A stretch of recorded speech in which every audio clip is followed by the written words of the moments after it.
Your grand rising, everybody. How you doing? I see Raph is already here. Raph is already here. Welcome, my sir, to the page, to the podcast.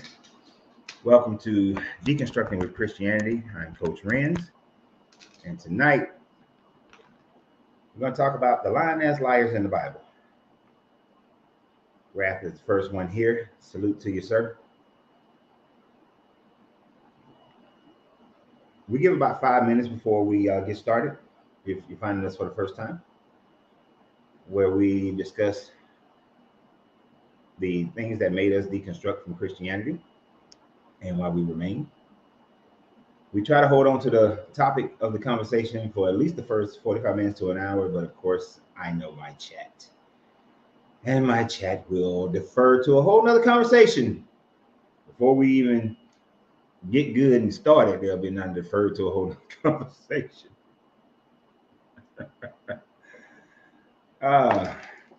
Grand Rising Tim, how you doing? How's the weather out there? It was hot today. When I made my videos earlier, they had to get up under the shed, or under the whatever you call it thing on the back porch. Yes, indeed. So if you haven't checked out my videos, check out the videos that I publish almost every day. Usually I publish about 2 to 3 videos each day. We also have a relationship channel. That's Lorenzo Reed 369. We also talk about relationships on that channel. We do also have a basketball and cigar channel plus, which is Stogies and Hoops, as well as our comic book channel, Cowboy Cool Comics, which I haven't done a video for those 2 channels in about a week. So I need to do a video for those. I want to thank everybody who supports the channel by being members on YouTube, those who are subscription holders on Facebook, thank you very much. And those who support the channel this way, got a few donations last night. I appreciate it. Going to the cigar fund. Actually, it's not going to the cigar fund. It is going to go towards the seminar that we're getting ready to produce. Not the one where everybody comes, but we're going to do a seminar here. We're going to do a seminar on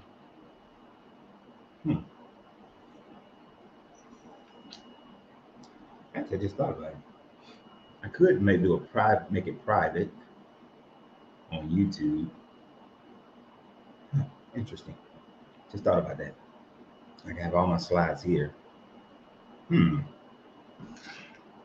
That's interesting. Let me try something real quick. While we sitting around slides and PDFs, let's see how this works real quick.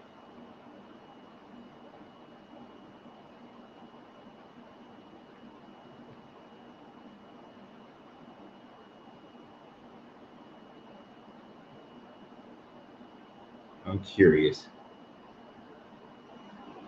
I'm gonna put this slide up here just out of curiosity. I want to see how it works. And maybe when we do this deep dive, we can use the slides.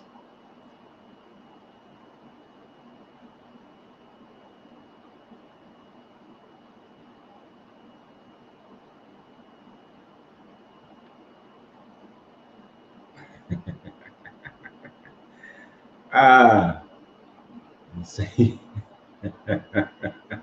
Thank you. Yes, Raph, you are a member, so I thank you for supporting the channel.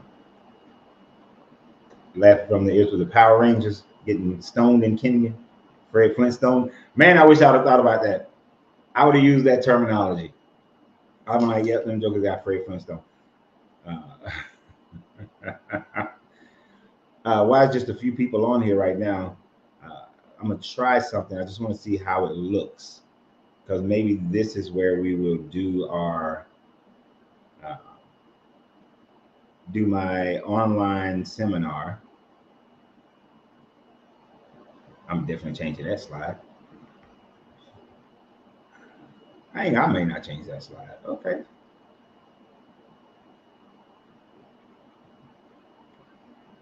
So I can just click through the slideshow on here. Well, that make that a hell of a lot. Oh, okay. All right.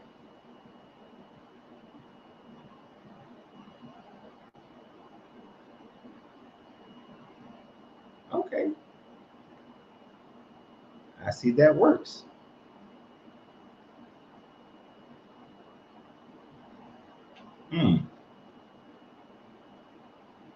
Yeah. So that'll work on here. Good, good, good, good, good. I can do that here. I can do a whole slideshow on there.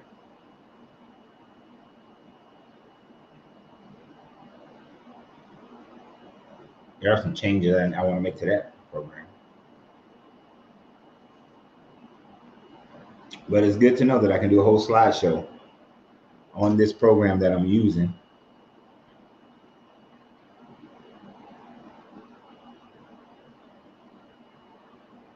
I'm just thinking about how can I make it private on Facebook, where you have to have a password. Here it's easier. I can just do private and I can send out the link to people. Okay. It might just all have to be done on YouTube. All right, figured out something.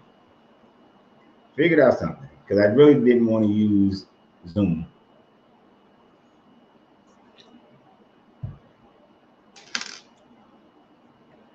Say they were wearing them sandals and breaking ankles.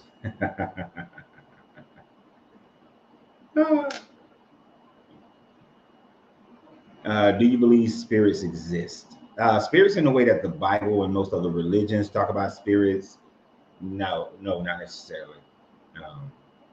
We all have our own energy within ourselves.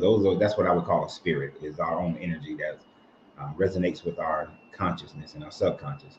So I wouldn't, though, that would be how I perceive spirits. And when you pass on, there are certain resonances of your consciousness that still remains. Are they walking around ghosting people and all that sort of thing? Well, being ghosted people? No. I don't. There's no evidence of that. I don't see that. Mm-mm. So not in any religious sense. The devil outside of anybody didn't make anybody do anything bad, and the God inside anybody didn't make anybody do anything good. It's the devil inside you, and the godness inside you. Okay. We got another Canadian up in this joint. Got another Canadian. Welcome to the show, Robbie. Oh shit, that 5 minutes went by real quick. We had the 8-minute mark. Damn. Time sure flies. I don't see anybody commenting from Facebook, which bothers me. Makes me wonder a few things. Oh, what's going on? What's going on here?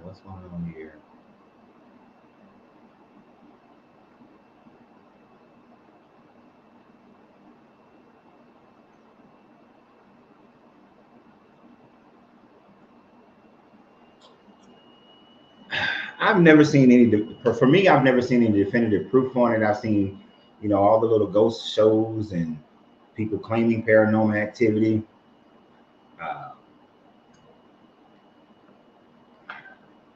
There are certain levels of things that are unexplained that we don't know. What happens to people's consciousness when they actually leave? I don't know. Oh, thank you all the Facebook people for chiming in. So, I don't discount it because I know our energy never ceases to exist. That cohesiveness aspect of it, that's where the issue is.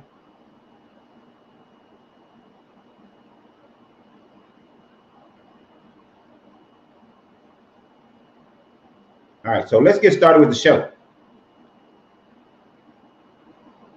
Facebook is working, YouTube is working. We all here. I hope you enjoyed the videos that I posted earlier today. If you watched the one where I said the Bible is filled with liars, with lying ass liars, then you already have a precursor as to what we're going to talk about tonight. And to set the show, to set the stage, we're going to go over some of the most infamous lies that are told in the Bible. And these aren't necessarily scientific lies, even though we could go into that realm of it. But what we're going to deal with is when somebody in the Bible literally breaks the commandment that this God supposedly gave Moses. Suppose this God gave Moses these 10 commandments on top of Mount Sinai, and he, I forgot which commandment it is, probably like somewhere in the middle, because we know he gives the first 4 is all dedicated to himself, and then he tells the people, do not bear false witness to anyone, right? Which in layman's terms just break down to don't lie. Don't tell lies. So we're going to start with God. We're going to go all through some patriarchs, and we're going to hit Jesus. We're going to hit some of the women in the Bible as well. And if you saw the video that I produced earlier, there was this apologist. I never remember his name. I think his name is David something. But he is always talking about the fact that he was talking about the fact that if you tell a little white lie, then it's not in the same realm of breaking the commandment, and it's not a sin. He used the example that the women who lied to Pharaoh and was hiding babies, which there's nothing in the Bible that indicates that those women were lying to hide a baby, except for Moses' mother and Miriam. They lied. As far as this whole grouping of women lying to Pharaoh, that's just something he extrapolated himself. Lying to save someone's life, he was saying that's not a sin. That's fine. It's a white lie. I guess there are yellow lies and red lies and black lies and green lies and other colored lies as well. But he was saying that those are perfectly fine. It's not in the same spirit of do not bear false witness. But I find it interesting that he didn't hone in on some of the blatant lies that were told in the Bible, and these people were to be still considered to be righteous, right? Men after God's own heart, women after God's own heart, whose lies had nothing to do with saving babies or anything of that sort. So it's kind of like if you perform magic and you do it in the name of some other god, then it's witchcraft. But if you perform the same magic, but it's in the name of this god, then it's not witchcraft. But as we go through some of these, let's evaluate the lie. So one of the first, since God wrote the commandments, and although we don't put it in chronological order, and some Christians may say that, well, God told that lie, but that was before he gave the commandments to Moses. But if God told the lie, then Moses has nothing, the commandment time frame has nothing to do with it. So to start in the Old Testament, in Genesis, you all already know what the first lie that I'm about to say is the fact that when this God told Adam, the day that you eat from this fruit, eat from this tree of knowledge of good and evil, in that day you shall surely die. Now, many Christians take 2 approaches to this.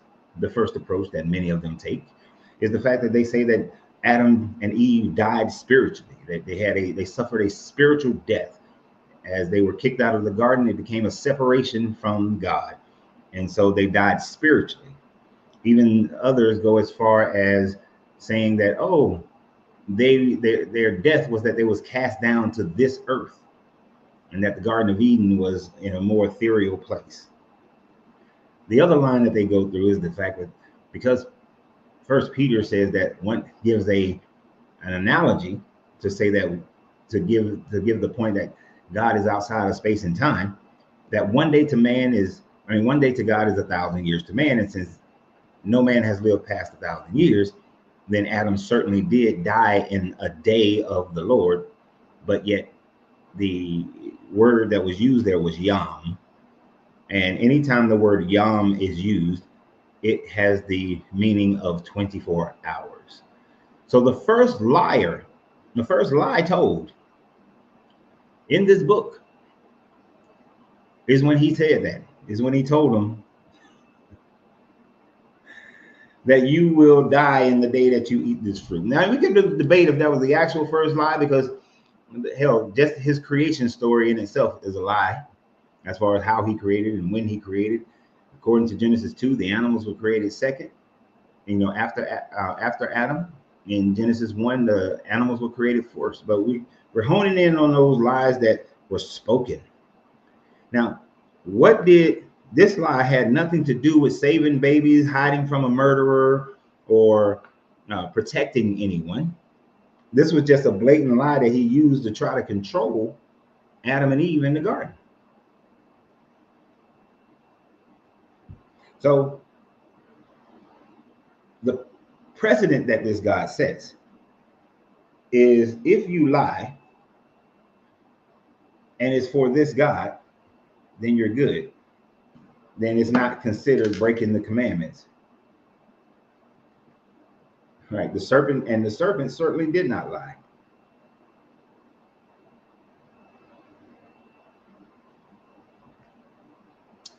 If Adam and Eve had not eaten the fruit, we would all be wearing clothes. We all wouldn't be wearing clothes, and many more. Just imagine. You know, that's a good thought and a bad thought all at the same time. Personally, I love suits and certain other clothing, but I'd rather walk around butt ass naked. But there are a lot of people on this planet I do not want to see butt ass naked. I do not. But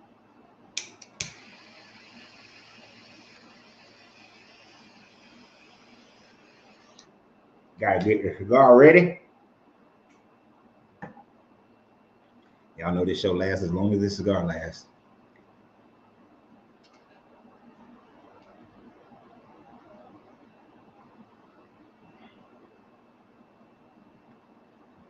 Read Enoch the serpent was shining, and apparently sex, not an apple with Eve, makes sense why Satan tried and tried harder. Except that the book of Enoch is not considered part of your canon. The book of Enoch was fan fiction that was written around 300 to 400 BCE. It is fan fiction.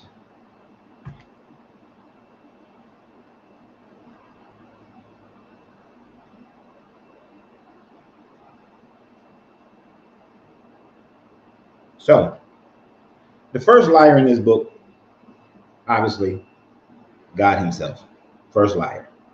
Told the first lie.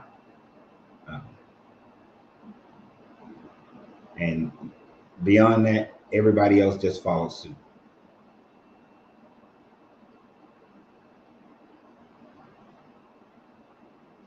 Now, let's move on to the next person.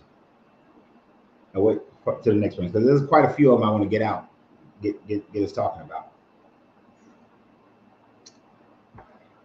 And of course, you can go to the link to get in the description to get the shirt. Shameless plugs. You know, there are many people we can talk about as far as who told lies in this book. We can look at the fact that Cain didn't necessarily lie, but he lied through omission when he was asked about his brother. But of course, most look at Cain as an evil person anyway. So those types of people who lie, we're not going to spend time on them. Instead, we want to focus on those who are supposed to be the greater people in this book, the patriarchs and a few of the matriarchs in this book. The other person who told one of the, and we're focusing on some of the bigger lies, more impactful lies. The next most impactful person that comes to mind is Abraham. And if you wonder where did Abraham lie, and is his lie justified?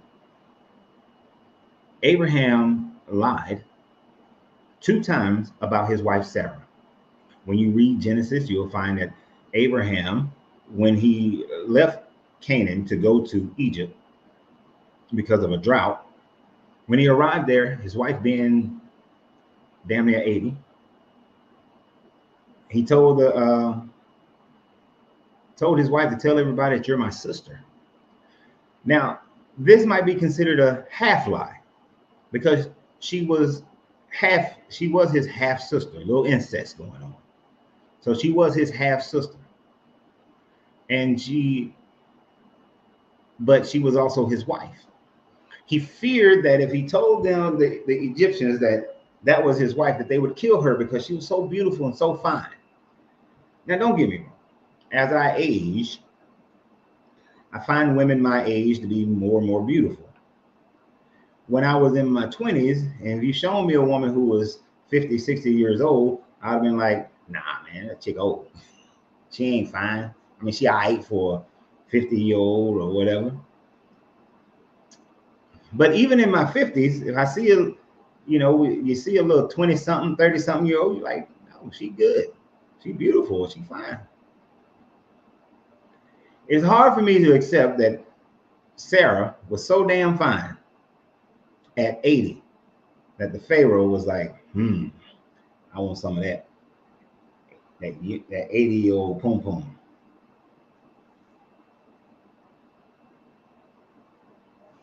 Hold on, let's not jump ahead. Stay where we at. Some of y'all are jumping to other people. So,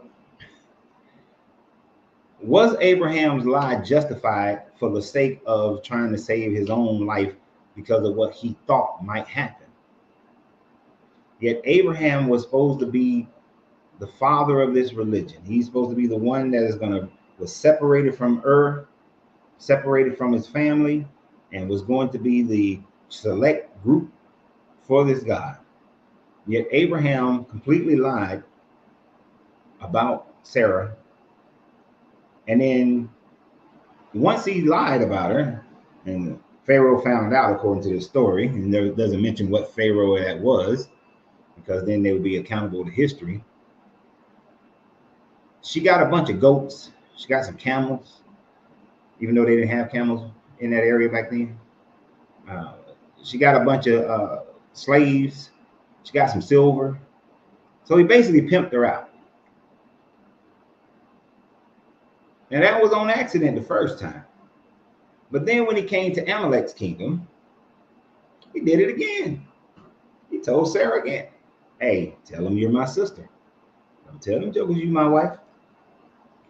Because once again, here he is thinking that everybody wants this 80-year-old pum pum. But she'd have been in her 70s most likely at that time frame. But they think everybody wants this 70-year-old booty. I've trained, when I was a personal trainer, I had my studio in my gym. I trained some 70-year-olds, and when I was in my early 30s. I don't see it. I just can't see it.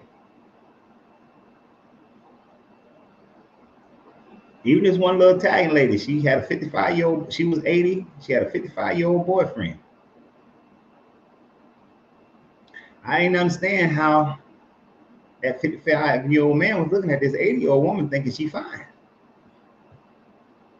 It just wasn't working. But for some reason, Sarah must have been banging. She must have been doing all her squats, doing the push-ups to keep the tatas up and everything. But supposedly, she was so fine that he had to lie about it.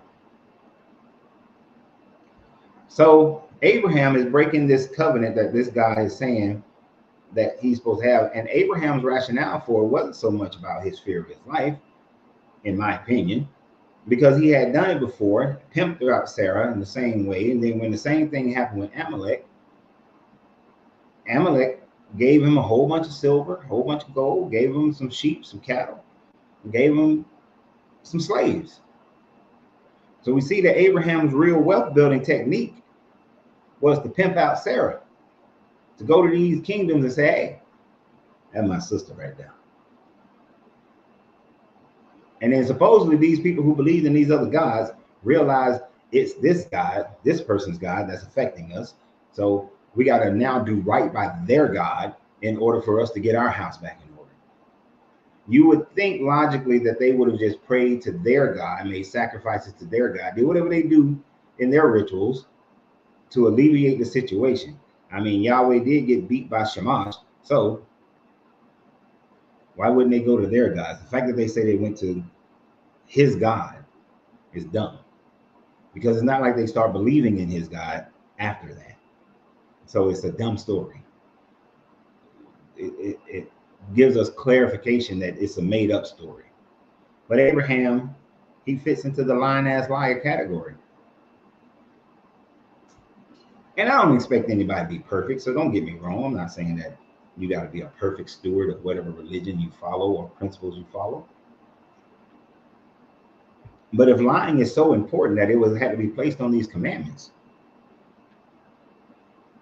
why are these righteous people lying when it's unnecessary?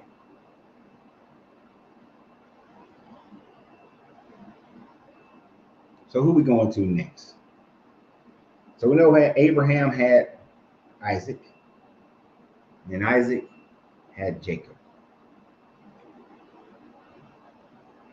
In the whole Isaac and Jacob and Rebecca scenario, you have this situation where Rebecca favored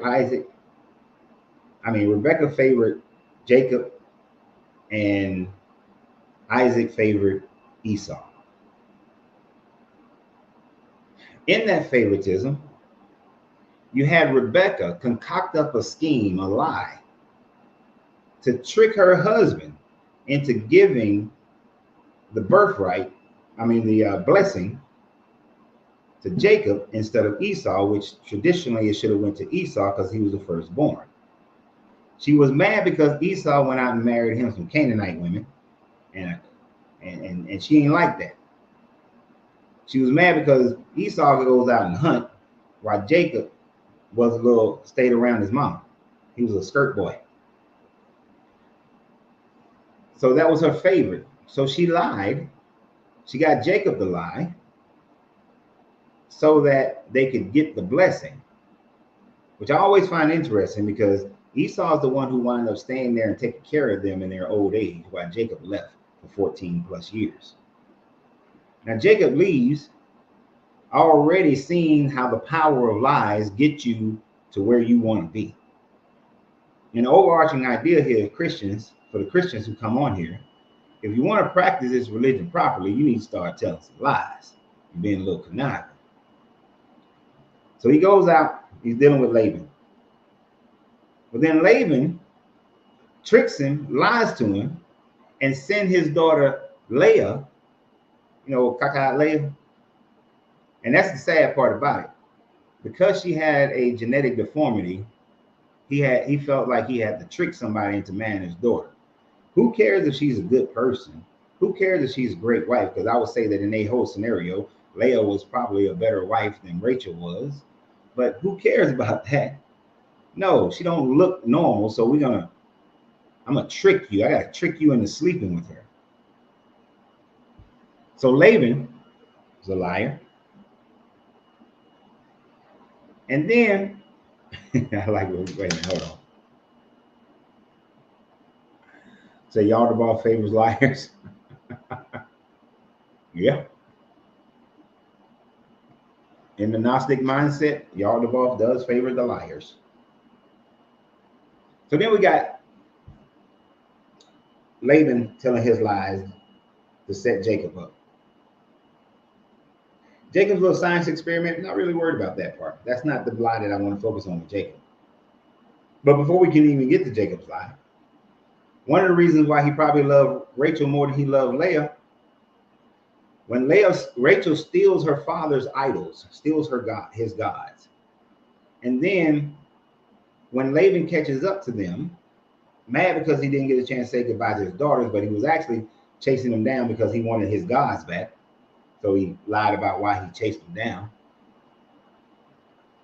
Rachel, and ladies, please excuse me, Rachel says, "Oh, I'm on my menstrual cycle, so you can't check up under my saddle that I'm riding on, my sacks that I'm riding on this camel, because the camel will be considered unclean, and he will be considered unclean if he touched her. So in order to hide the gods, his idols, from her dad, she's lying to her father because she want to keep these gods for herself, which shows that it's a weird thing. Rebecca sent him to go marry her, not because they believed in the same God, not because they were Israelites, but it was all about maintaining the same incestuous bloodline that they all seemed to keep. That was more important because Esau married somebody who was a Canaanite. So he goes and marries his cousin, his first cousin, and she sits up there and tells some lies about, hey, I'm on my cycle, so you can't touch me. You can't search for your gods up under my butt, because then you'll be unclean for 7 days.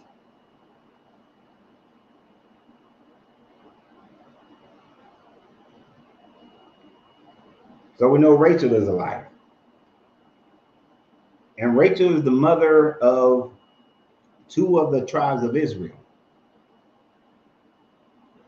Of course, the other 10 tribes come from the slave wives. The majority of them come from the slave wives in Leah.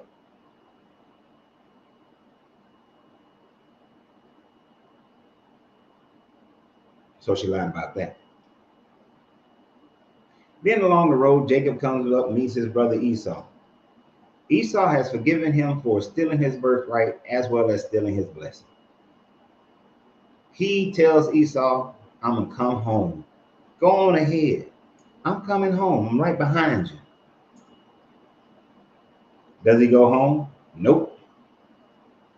He made a left at Albuquerque and headed straight into a whole nother region. Once again, Jacob telling lies for no reason. So when that apologist, that excusologist, I heard somebody use that term the other day, so I'm starting using it.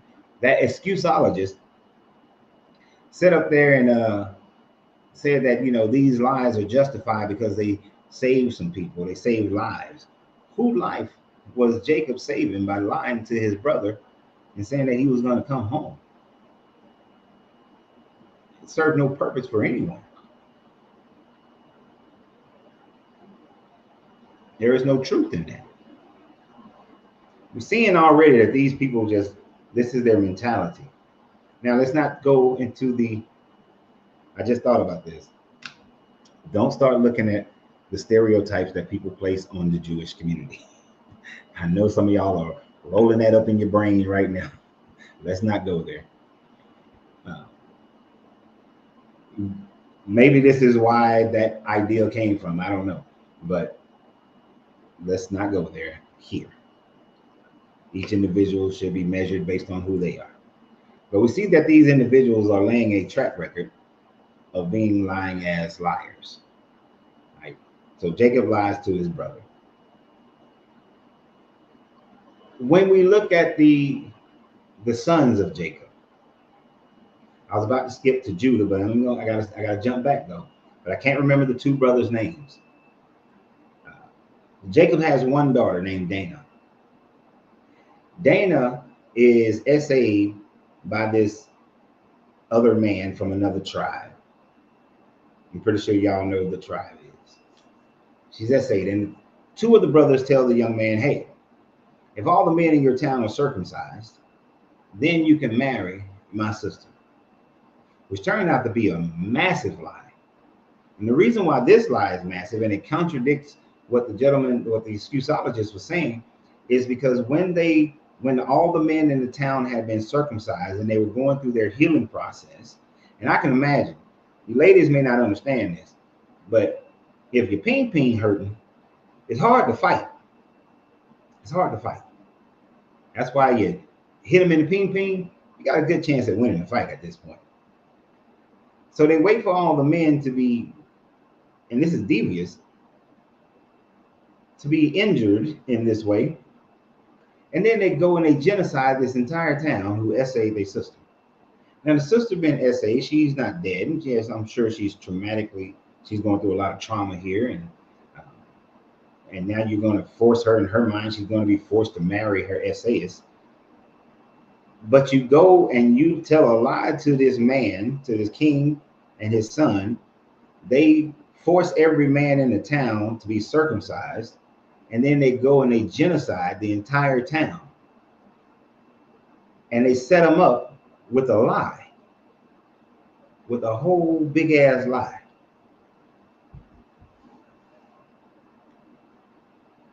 So we got a major lie on that one. because the consequences of that lie were, according to this story, was very, very large. You killing all the men, the women, the children. You genociding the whole town based on you telling them a lie.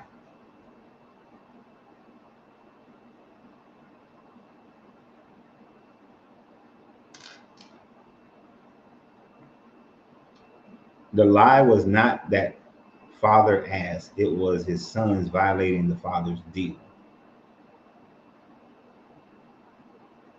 If you read the story, Isaac, this is a different Isaac than our Facebook Isaac. The brothers were in agreement with this deal. And so they are part, so the brothers' agreement with this deal makes them liars, because they were saying that, hey, we'll allow you to marry our sister. So they had voice in the lie.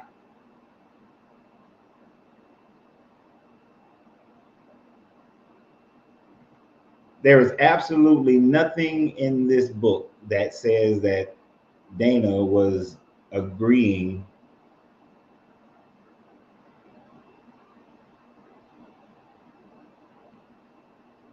Right, that Dana was in agreement with having sex with this young man.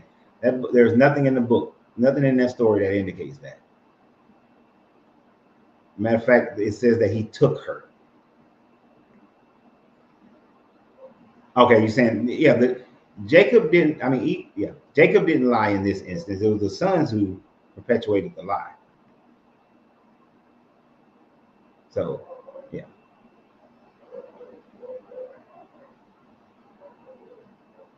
And I love how Bible believers always want to make it where people get essayed in this book. They try to make it seem like the woman was all for it, and that, I mean, that sounds the same way. I would wonder about people like that. I have to wonder about people like that. Or they may be the same types that say that if a woman was walking through the park in the middle of the night, that she was asking for it, or that she was teasing a man all night on a date and then didn't want to give up a poom poom, that she was asking for it. You know, it made me wonder. I ain't gonna lie to you. I don't know you, but you may not be that type of person, but it does lean in that direction.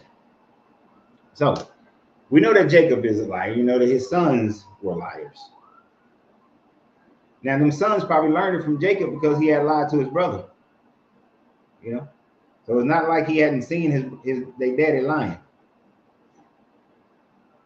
Now we know all the brothers lied for the most part when they said that Joseph was killed, was murdered.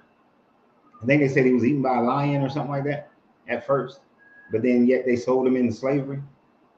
So the brothers came together in a communal lie about their brother Joseph.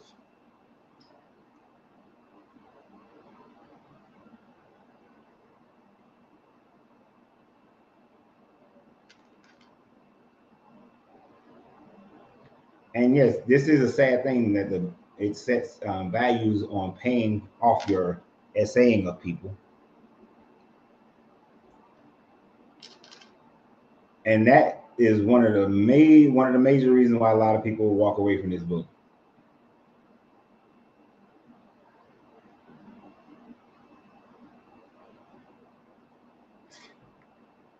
So that's a lie you tell. I tell people I'm coming to their Christian events and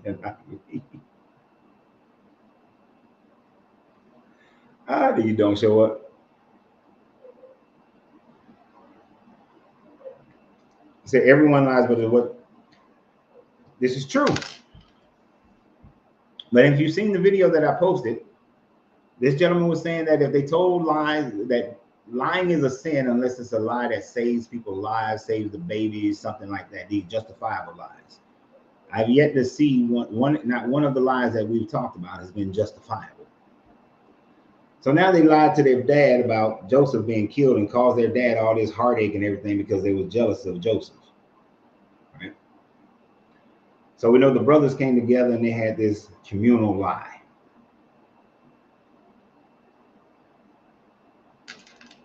Right. Now, they will say that Rahab's lie was a justifiable lie because she was helping the Israelites. It's kind of like if I perform magic under ordinary as witchcraft. But if I perform magic under Jesus, then that's good stuff.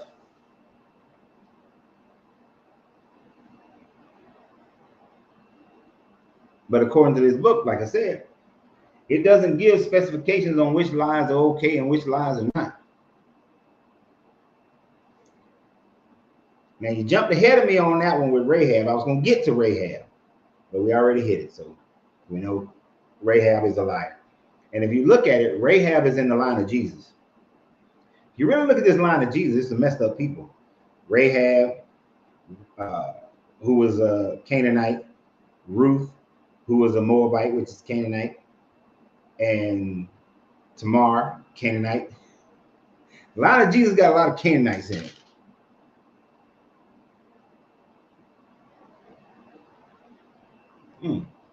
Well, welcome to the channel there, Isaac.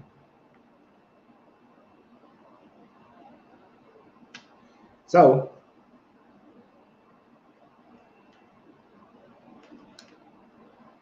I'm not that guy. I'm not that guy, Sean. I have never been that guy, because you ain't going out embarrassing me. That outfit don't look good on you. It don't look good on you. Plain and simple. I hurt some feelings before I go out and look foolish.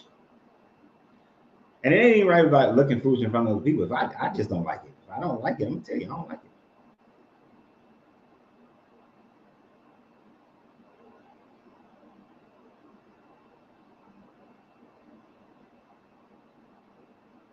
So, to continue with the lying ass liars, I know y'all threw me off with jumping to Rahab. I wasn't ready for that one. I had it all lined up in my mind. So Jacob, they lied about Joseph being eaten by a lion, I believe. Yeah. So the next person in this string of lies that we're talking about, a new one just popped in my head. I got to save that one, put it in the right place. Matter of fact, let me talk about it right now. No, I don't want to. So if you saw the video that I did earlier today, then you saw me go through the story of Tamar and Judah. Judah being one of the sons, one of the 12 tribes, one of the sons. Well, Judah marries a Canaanite woman. It's interesting how everybody else Esau is hated because he can just marry a Canaanite woman, yet all these other mothers can marry a Canaanite woman, they fine. Boaz can marry a Canaanite woman, Judah can marry a Canaanite woman. They're not kicked to the curb like Esau. This guy doesn't say he hates them like he hates Esau, but Judah marries a Canaanite woman. They have 3 kids, 3 boys: Onan, and Shelah. And Onan die and were married to the same woman, Tamar. Right?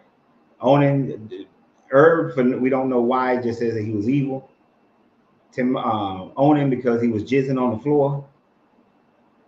And then Judah lies to Tamar and says, hey, yeah, as soon as Shelah is old enough, I'm going to keep with the tradition and everything, with the law, and I'm going to, hook you right on up with Shelah, which we know turned out to be a huge lie. He never intended to give his last son to Tamar because he thought Tamar had that devil pum pum. I mean, I don't want to meet the pum pum that's killing my boys. God, we don't want to mess with that. She got that Elnana pum pum.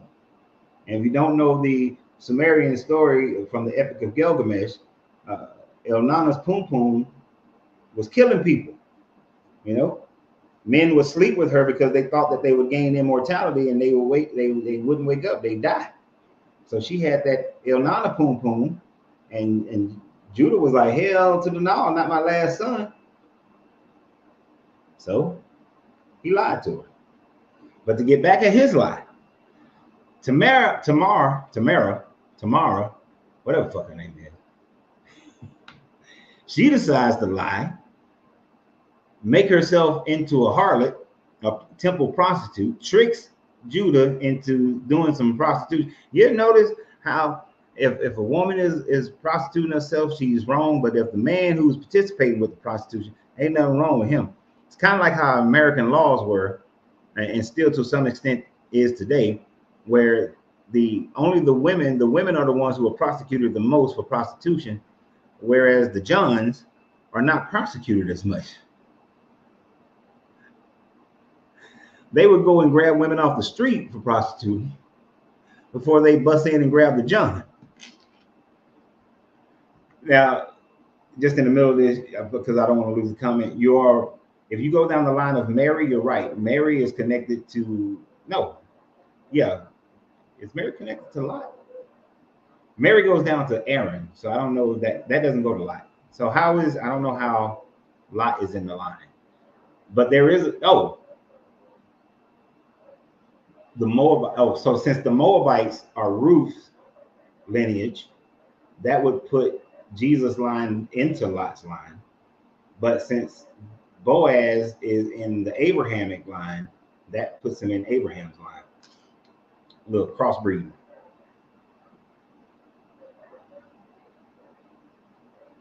But she dresses up like a prostitute and lies to Judah, make herself, and this is a lie by dressing, lie by deceit. She was deceitful.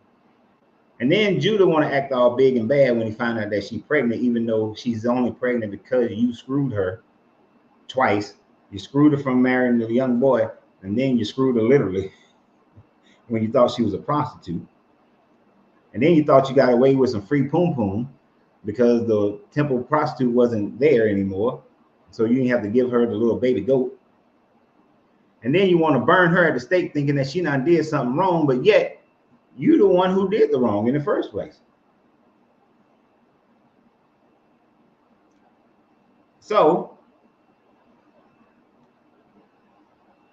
they both liars.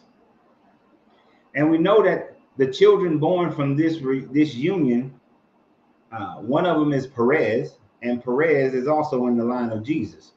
So you got some more deceitful motherfuckers who are in the line of Jesus.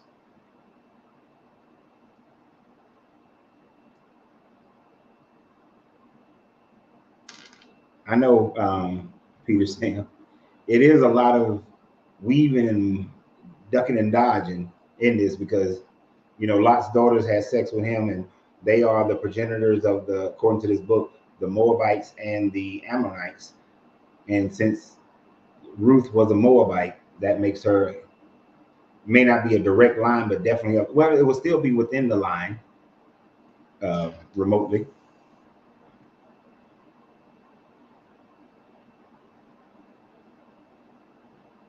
So we got Judah and Tamar lying. And so that, ladies, to be a good Christian woman, stop being all good and chaste. You got to be a conniving ass liar in order to be a good believer of this book.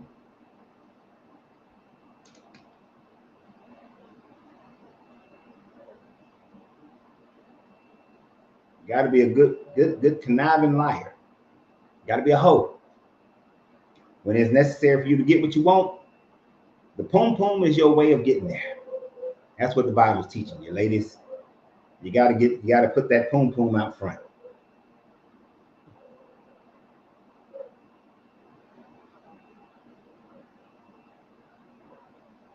Yep, because that poom poom, it done messed up a lot of stuff. Messed up a lot of people. That's how you get the gold. Giving up the poom poom to the right man.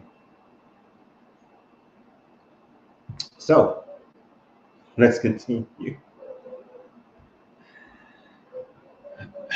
Now, those lies didn't save anybody's life. Those lies didn't prevent a genocide or anything of that nature.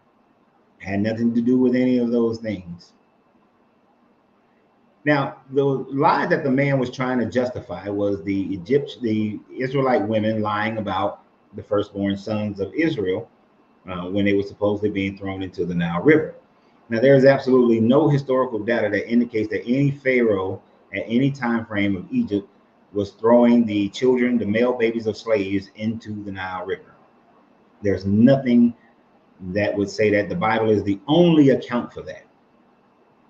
So, but if you take the book as face value, Moses' mama and his sister lied about Moses' birth. They lied in not killing him. They didn't do what they was commanded to do by the Pharaoh. It's a slight lie. It saves a life. That's the kind of lie he was talking about, that God looks favorably upon. So we'll let that one slide. I'll let him have that one. You can have that lie. Go on about your business with that lie. But then as we continue to move on throughout the story, of course, now we get Moses, and Moses puts the 10 Commandments, and now all the people know that you're not supposed to lie. You can make the excuse that people in the past didn't know because the commandments weren't written yet, but that would be a bullshit. That would be some bullshit to do that. That's like there was no morality, that this guy didn't put any morality other than, hey, y'all just need to worship me and I come tell you stuff when I want to tell you stuff. And don't eat from this tree, or I'm going to kill everybody in this city.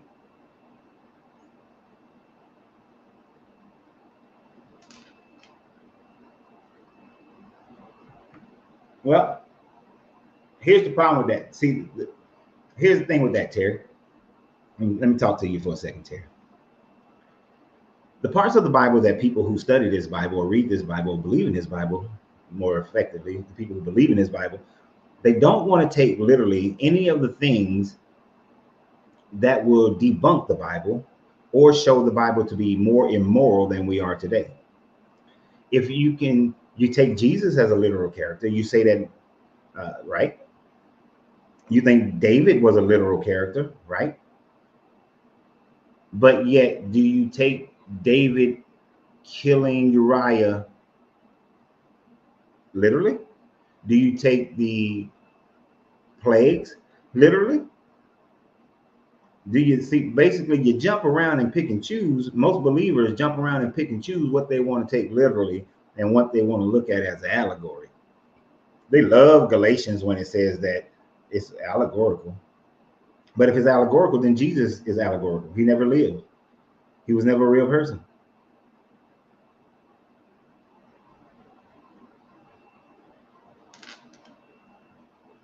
You can't pick and choose. All that you can't read it and take it literally is some bullshit. You either take it literally, or if they the way we know things are allegories, like in 1 Peter.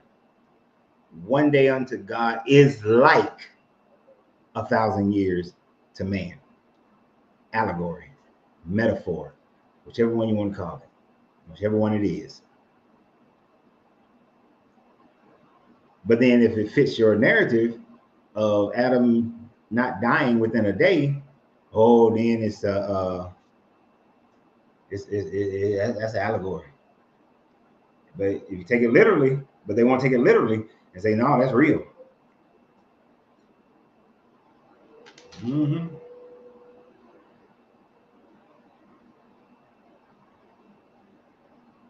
So you can't pick and choose, my guy. Can't pick and choose. So moving on. The next person I like to talk about is, because there wasn't really anything hardcore that Moses or Joshua, lied about other than their story just being a lie, right? But the other hardcore lie, another thing that's just a blatant lie, which, he's just stupid. He's just stupid. Hold on. Wait a minute. No, I don't think those characters, as they are shown, are as literal. They are literary characters. David was a warlord. Jesus is actually existed, was a backwater rabbi. Okay. I can accept that. But if you believe, but believers of this book don't look at it that way. Hell,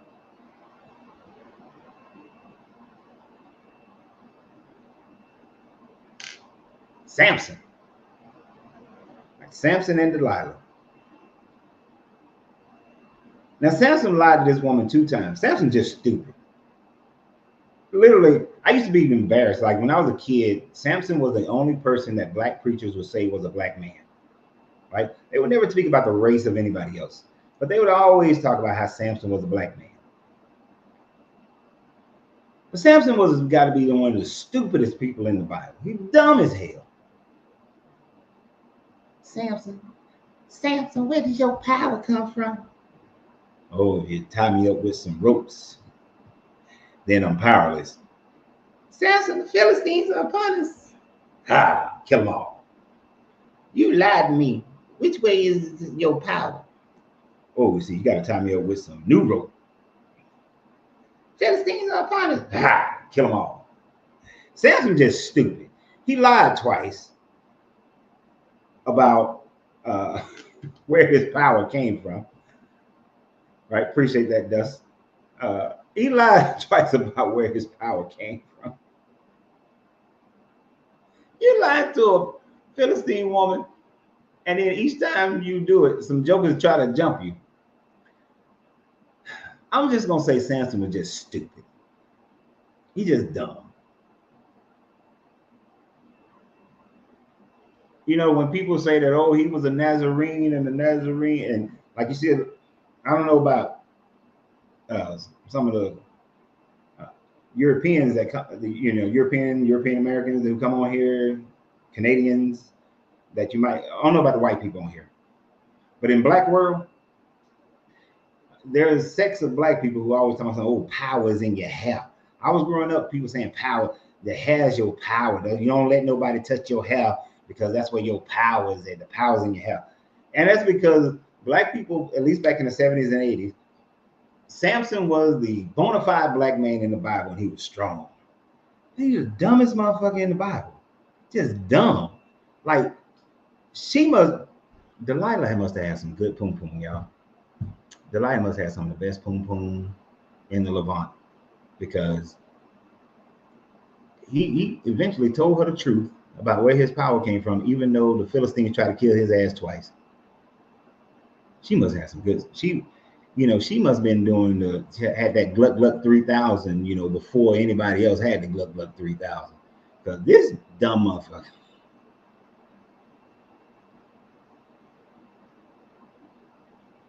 He just dumb. I wouldn't necessarily say Jesus was black in the sense that we call black, but he was definitely brown. They didn't view race the same way we view race today. He was definitely brown.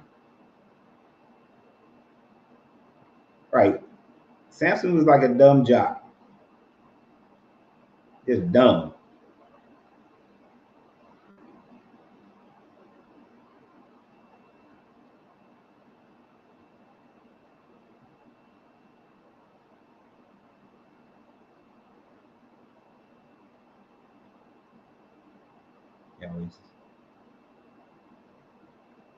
So Samson's just stupid. He's just the dumbest guy, one of the dumbest people in this whole book. Just absolutely an idiot. Complete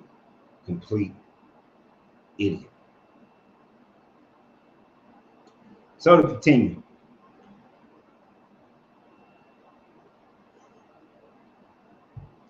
I think and we can see that there are other lies that are told by people in the Old Testament, whether we're talking about how Hezekiah said that the angel of the Lord came and killed 180,000 of the Assyrian troops, but in reality, he noted he paid Sennacherib off, but then goes and says that, oh no, God was for us and they all left because he killed all of them. No, you paid the man, you paid the right tribute to Sennacherib.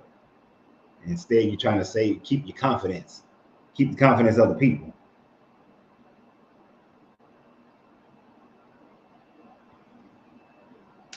You said you put a math problem like 1 + 1 in front of Samson, he failed. He was dumb. He was dumb. I don't care how good some poom poom is. Yeah, my life is more valuable than some poom poom. So, let's jump to the New Testament a little bit. First person to lie in the New Testament, Mary. Mary lied. Then little 14-year-old virgin girl, so-called virgin girl, this young woman who was 14, because she was an Alma, probably gave one of them Roman soldiers some of her pum pum, knowing that she was already betrothed to Joseph. But when she gave him that pum pum, all of a sudden, oh shit, I ain't got married to Joseph yet. The Holy Spirit came in and impregnated me, Joseph. It's just like them how them Greeks talked about how Zeus used to show up and impregnate the women. That what happened. That what happened. The Holy Spirit came and impregnated me, told me we're gonna have a great son. It's gonna be amazing. Which if the Holy Spirit had actually impregnated her, then there is absolutely no lineage that connects the Jesus character to Solomon and David, and then down to Abraham. Nope. The bloodline is not there. So all them other bloodlines with Perez and Ruth and Obadiah, Jesse, all them does not equate.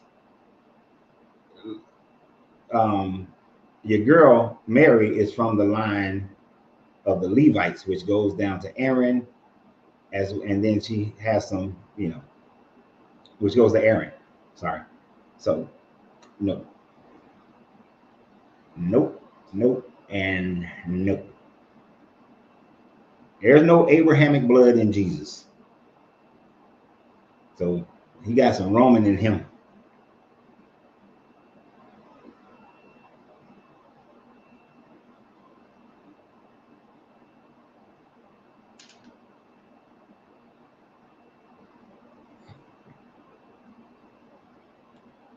He said they killed all and they had to flee to Egypt because of retaliation.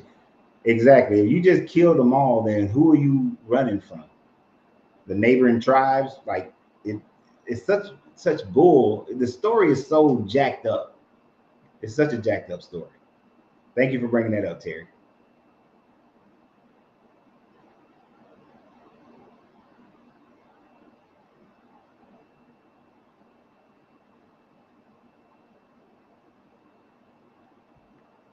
Okay. Oh, I don't take any of these stories literally because they are not in connection with, they don't line up historically at all. So we know Mary lied to Joseph and everybody else in town. But one of the biggest lies that Christians follow, hold on, let me put this up here before as I tell this one. Wait. So one of the biggest lies that all Christians believe, and they are betting their life on, they fill the airwaves with end times, Jesus is going to return, is the big lie that Jesus told. The big lie that Jesus told was that before this generation shall pass, I will return. This lie was believed so much by people like Paul that Paul told people that you should not get married. Focus on Jesus' return because he's going to return before I die. Paul was one of the first. The world will end before I die because Jesus said before this generation pass. Now, of course, Christians have stretched this out tremendously. But Paul warned them not to get married, but then said that, but if you burn with lust, if you are burning with that desire to get some poom poom and some ping ping, it is better for you to marry than to burn with that lust.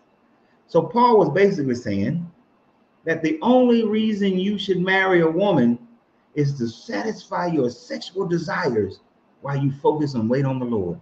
So ladies, once again, Paul, for all you Paulinian Christians out there, he only thinks the value of a woman is to satiate a man's libido. That's it. Y'all ain't good for nothing in this religion but having babies and male satisfaction. But Paul believed that lie so much so that Jesus told that he was convincing people not to get married. Don't have no babies.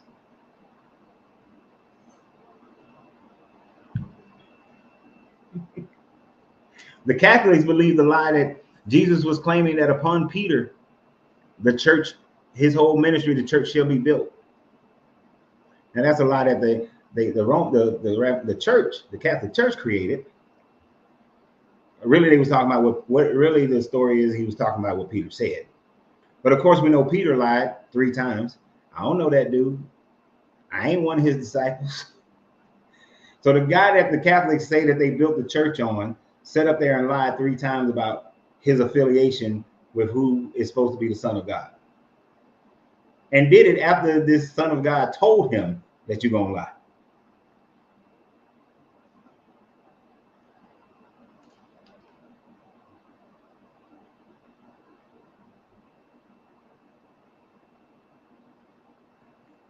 Said because Paul couldn't get any, so he was.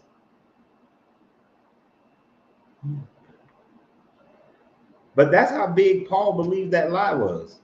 Hell, John of Patmos believed in the lie just as much, to the extent that he thought that the Antichrist that would return, or the beast that would return, would be Nero, and fell into the myth that Nero went to Parthia, I think, and would be healed from the head wound and come back, and it will be the end times. So even John of Patmos believed that lie that Jesus told, that he was going to return before this generation. He said, and for those Christians who are going to come up here and try to talk about grace and dispensations and all that kind of bullshit, the man's words that they attribute to him, he said, there are those among you on this day who will not taste death. I mean, he was talking to the people right then. So like if I sit here and I say to y'all right now, there are those who are on this chat, you will not taste death before I return. Huh? I can't hear you. To the what? Oh, okay. Why is she whispering? All that does is create more delay, right? Instead of, she don't like being heard on video, don't want to be on video, but they show that laughing on video. Mm-hmm. Mm-hmm. Mm-mm.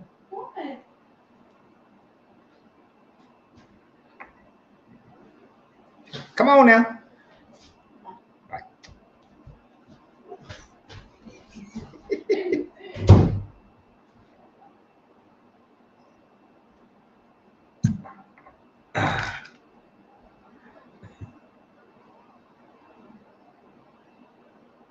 So I'm curious, what lie that we went over today thus far, and thank y'all, y'all stayed on subject for an hour. Look at y'all.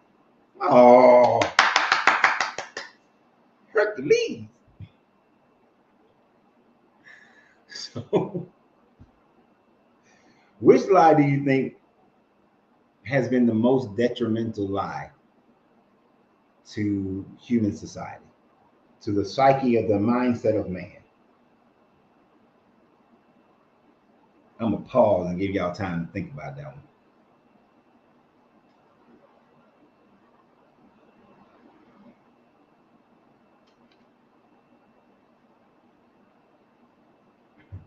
I appreciate that, Sam. But since I can't see into the future, I can't even guarantee that y'all will all be alive before I do another podcast tomorrow. Say God will return, the whole book, God is real, the resurrection.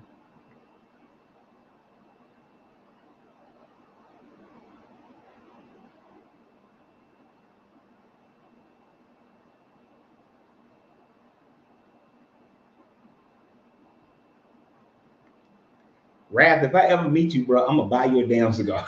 But you're gonna stop telling everybody that I'm giving out free cigars.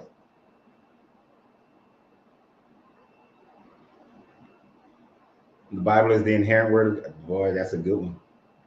I'm talking about the lies that these people told. Like this God telling Adam and Eve, hey, if you eat from this tree and the day you eat, you're surely going to die. Or that, oh, I forgot, he also told women that you are saved through the pain of childbirth. And then Paul repeats that lie. Paul just gullible, ain't he?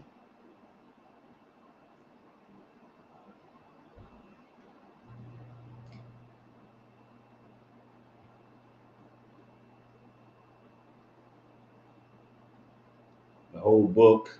You're born into sin.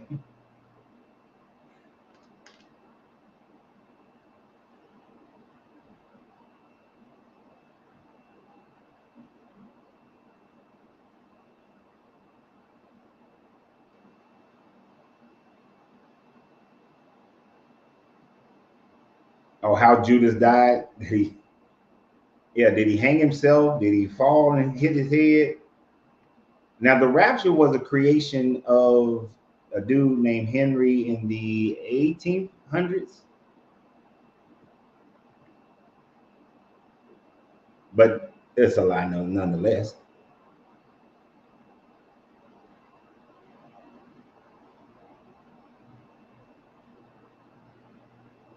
I honestly think one of the it's like a tie.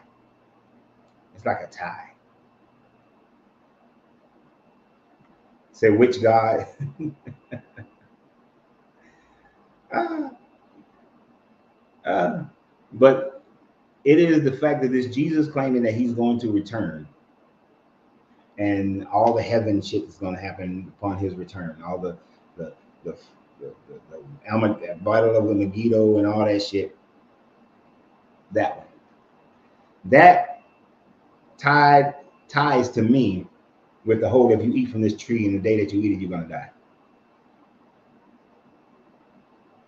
Because the day that you eat, you're gonna die, and trying to keep them from eating from this tree to turn them into these mindless automatons, to keep them as mindless little automatons. That like what kind of God what the hell are you trying to create?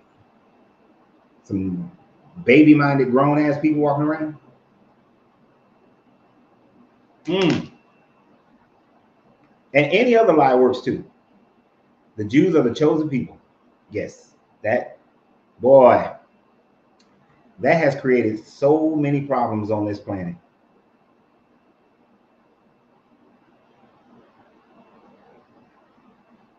Yeah, that has created so many problems. The chosen people narrative, that lie, has been massive. The saddest part is that all these lies, no matter which ones you look at, has created the deaths of millions of people. The lies that are in the book of Joshua of you have a right to this land is still murdering people to this day.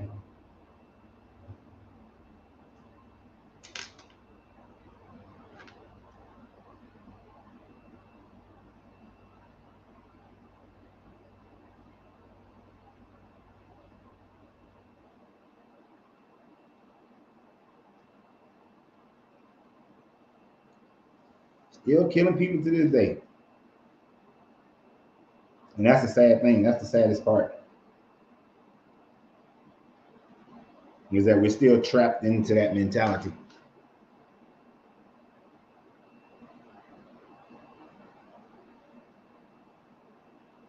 Mm-hmm. Tell them not to eat from that tree is like tell people not to go to the library.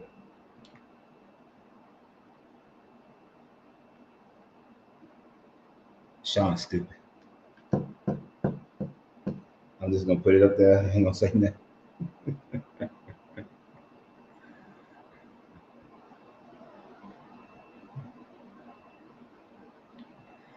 This is because you know that Abraham story always bothers me because this is supposed to be this is your wife, man. This is your wife. You're gonna pimp your wife out like that. First, you're gonna put your wife in a position where you're saying that look, they may kill me, so we're gonna lie. That's just a punk. That's a straight up punk. That's a pab if I ain't seen a pab before.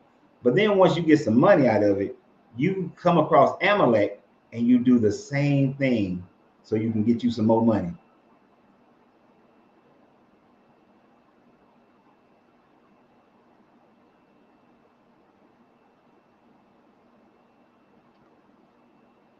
The concept of Joshua caused that young man Texas killed. I don't what happened. I don't know about that situation. I don't watch the news.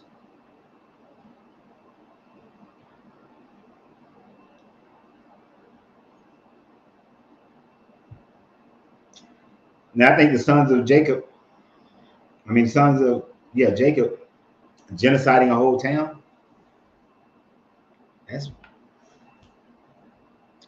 because I think that might be the first genocide in the Bible.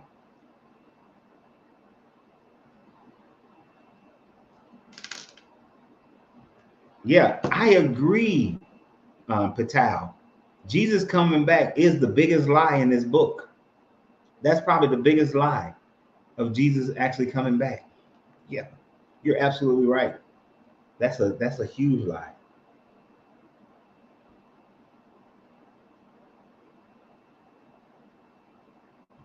All right, I'm gonna tell you not to eat from the tree, but I'm gonna give you curiosity. I'm gonna let you have curiosity and hunger. I'm gonna put the tree right in the midst of the garden and make the fruit look good. If I didn't want my kids, so I've always had guns. My kids grew up the majority of their life not even knowing that there were guns in the house. They didn't have a clue what the guns were and had no way of getting to them. Why would I put the guns in the middle of the living room, fully loaded, safety off, and my kids walking around?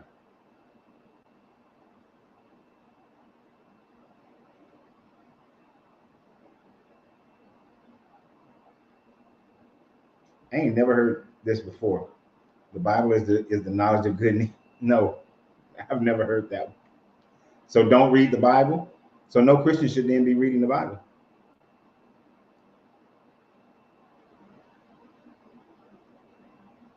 If Jesus tried to come back, he'll get shot down out the sky. Because it'd be some aliens.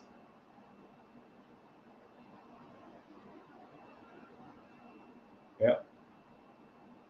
And then let the serpent be there to tempt him. You're gonna let him. Here's the logic. Follow this logic path. You created some people who don't know the difference between good and evil. You put a cunning serpent in the garden who does know the difference between good and evil and would know how to coerce these people into doing what you told them not to do. That makes no sense whatsoever.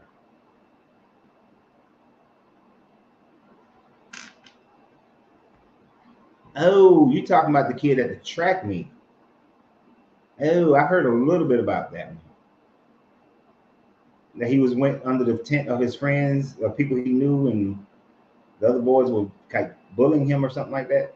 Yeah. I don't know enough about it.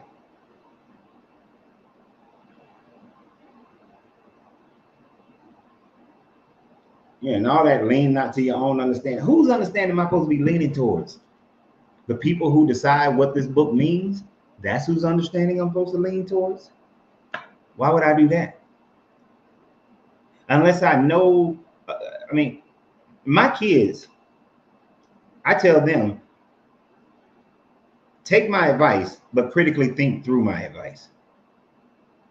Just because, and I'm your daddy. You think I'm going to take the understanding of some book from some pastor? I don't know you. I just see you on Sundays. I just see you on Bible study. I don't know you. I don't know what you do in your house. You could be just as crooked as, thank you for putting it up there, 20. You could be just as crooked as Marvin Sapp. I don't know you.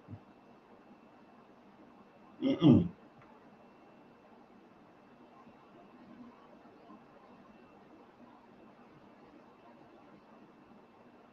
Yo. It's funny you said this one. I saw this dude interviewing some of these MAGA people, and they said if Jesus came, that lady said, as long as he got all his papers, I almost died. That shit was so funny when she said, as long as he got all his papers. Oh, I ain't no dude myself.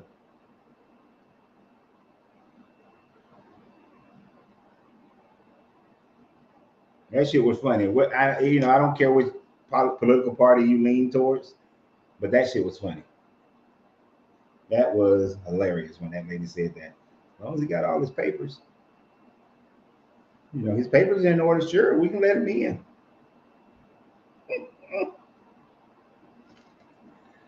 Ah, these people. These people be cracking me up, because not that I'm getting into politics, but politics is like religion. Facts don't matter. Facts don't matter when it comes to politics.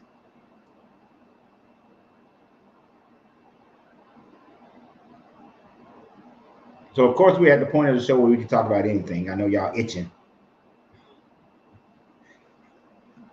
To talk about other stuff. But yeah, facts don't matter to most of these people. When it comes, whether it's talking about the religion, relationships, money, and politics, most people throw facts out the window. It's all about how they feel. It's all about how they feel about a situation, feel about a subject matter. It has nothing, most of the time, it has very little to do with facts and truth.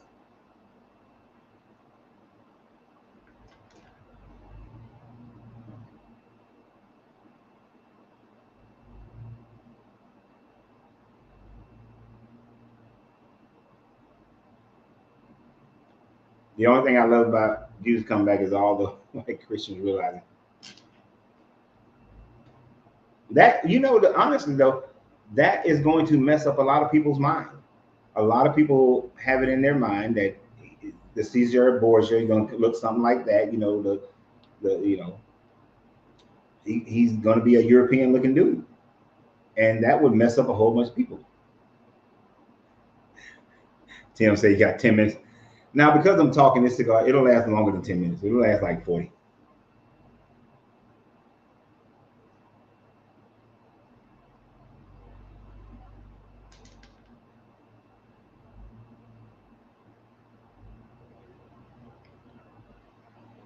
But I mean, I would love to see the Jesus character come back, because I got some questions.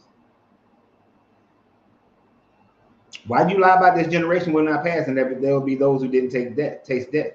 So are you saying that some of the people walking around today are reincarnations of those people who was walking around back then? And if they are the reincarnation of those people who was walking around back then, where is 8 billion people on the planet right now? Are they reincarnations of other people who have been around? But then how does that work? Because at some point it will say like 8,000 people on the planet. When they reincarnated, the population kept growing. So where do these new people come from? Explain that, Jesus. I need you to explain that one. Explain this population growth for the last 12,000 years. If ain't nobody taste death. If some of these people didn't taste death back then. I need some answers.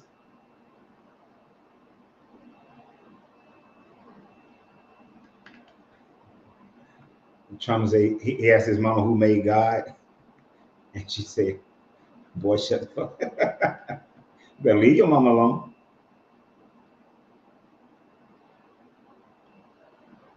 Better leave mama alone now.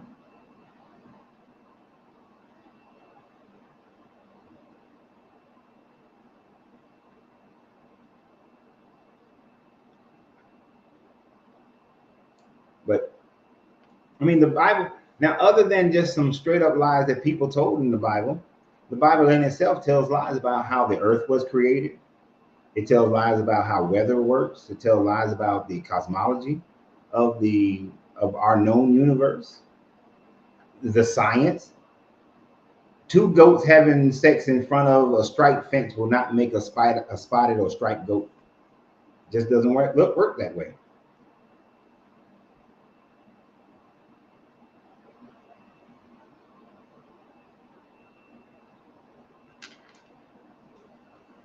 Yeah. They thought that afflictions were punishments by God. All kind of bullshit.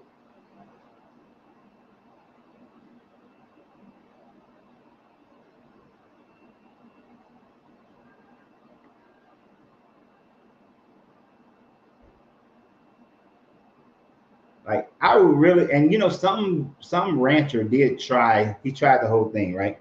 He had some animals have sex in front of a striped fence to see if they would come out striped or spotted, and it didn't work. Didn't work at all. You know, according to this God, rain happens because some portals up in the sky that's holding up the water up there open up.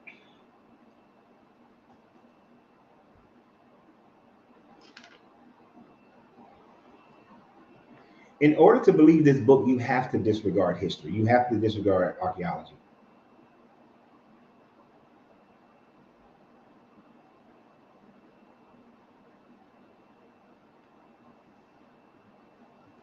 And I want to know about these windows in heaven, how they open. And if there's this firmament, and I'm not getting into a flat earth discussion tonight, that's not going to happen. Do they got some window washers up there? How they keep it clean?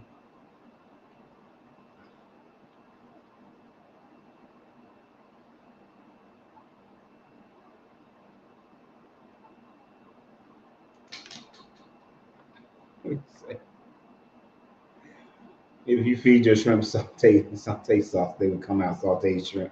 All right, that's some biology that just doesn't make sense.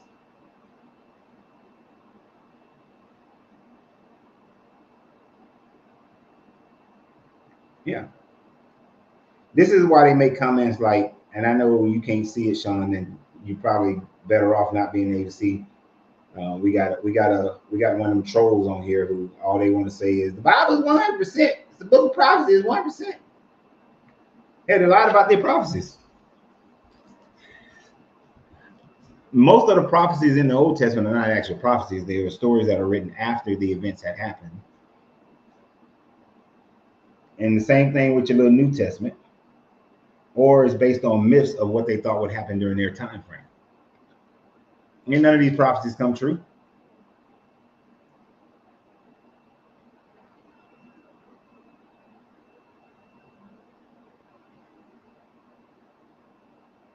Even if this whole prophecy that they pull from the Old Testament talking about it doesn't say a virgin will give birth. It says that a young woman has given birth. They were talking about something that happened during their time frame.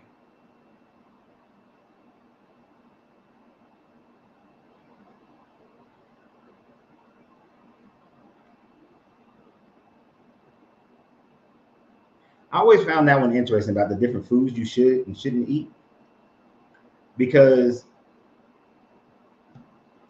some of the foods I agree with. I don't eat pork unless, well, I ain't gonna say I don't eat it. If I'm gonna have a cheeseburger, I'm gonna have some bacon on it. Say that right now. But there are animals. I'm not eating tilapia. Tilapia got scales. It's a fish. It got scales. That shit nasty as hell. It's one of the most disgusting animals on the planet.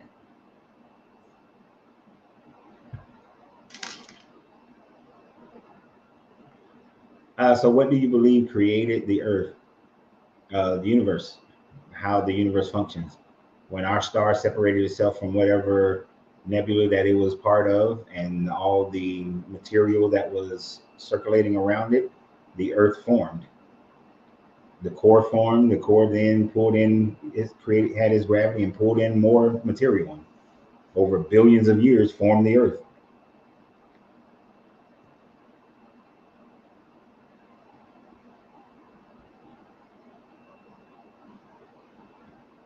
Ew,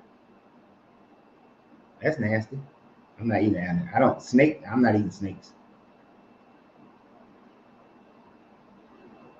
Yeah, tilapia is disgusting. I'm not eating tilapia.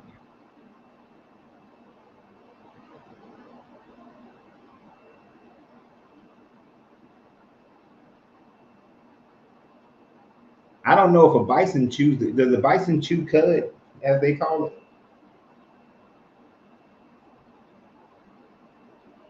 Do bison chew the cud? Okay, bison chew the cud. That's some good meat.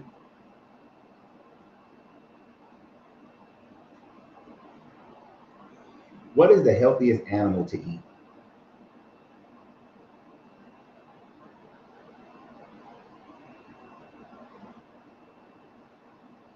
As far as poultry, they're saying chicken and turkey. Y'all know chicken eats shit, right? But I don't think that thing says anything about not eating chickens. But they'll eat their own shit.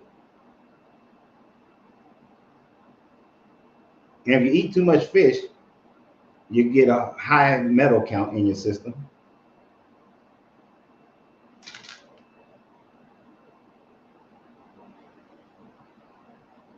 Yep, ducks eat shit too.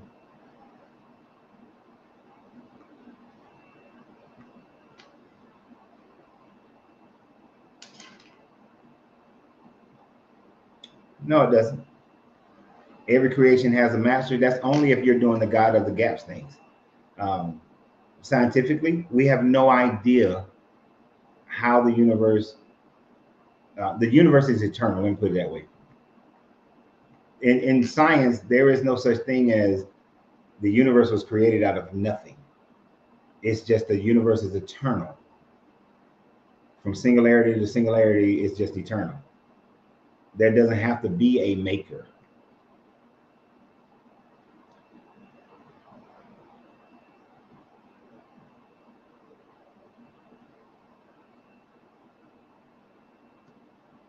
But anyway,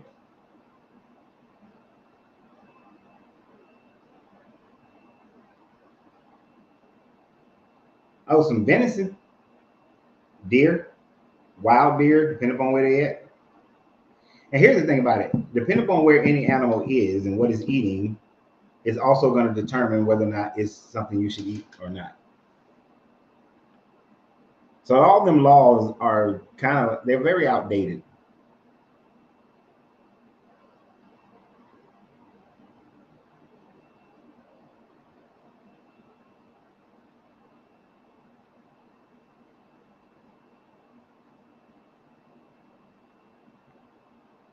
I know that he traveled. That if he was a real person, he traveled by boat.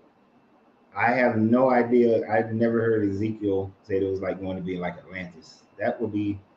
I would have to. Where's that at? That's something different.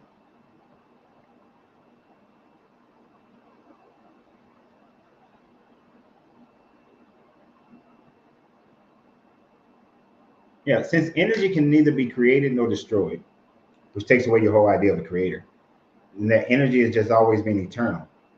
Everything in the universe is energy, whether it's matter that we understand or matter that we don't understand. It's still energy. It's always been here. It always will be here. It will never not be existence.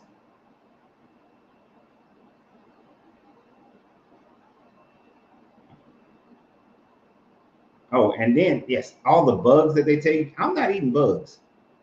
I'm willing to try most foods like in other countries, but some of them countries where they be eating scorpions and spiders and shit, I'm not eating that.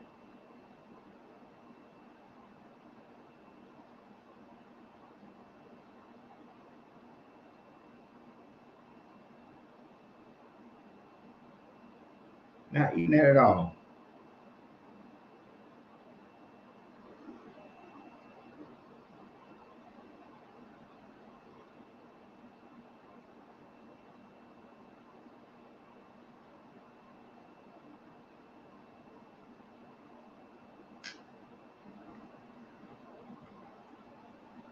But as far as like humans being created, the earth being created, nah, it's just a process of nature.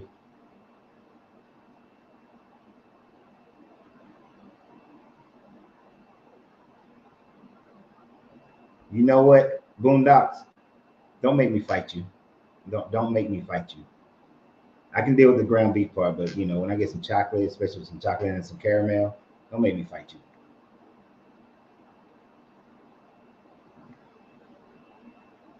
I don't know what a mully. What's a mully? What are mullies? There's a lot of white-tailed deer here in Texas.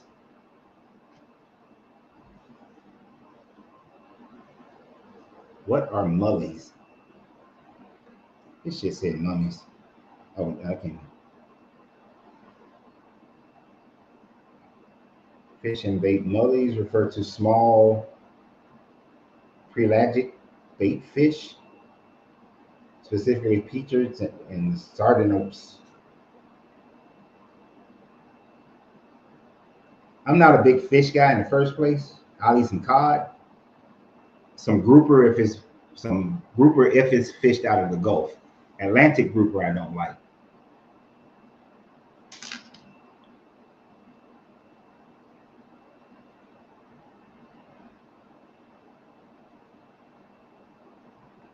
Hell no, I'm not eating a beetle sandwich. Y'all nasty. Some of y'all nasty.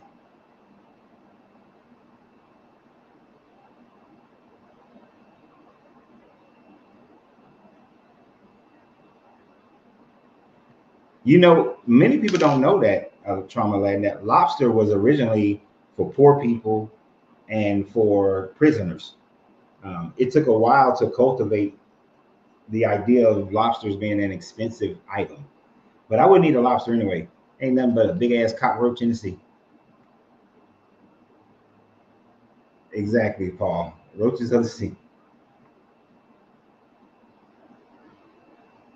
Oh, you was being sarcastic.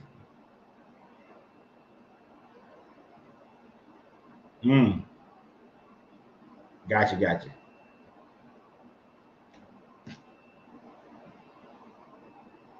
I gotta slow down my reading sometimes. You're reading fast, I don't catch everything. I wouldn't eat lobsters, I don't eat shrimp, I don't eat crabs. I just taking me to a seafood restaurant. I'll take my wife to one, but I'm looking for what's the vegetables y'all got?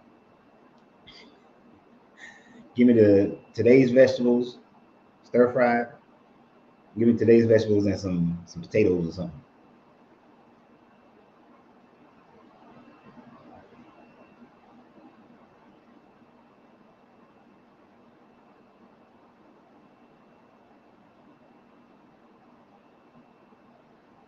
Oh, Hunter, they're not going to do that.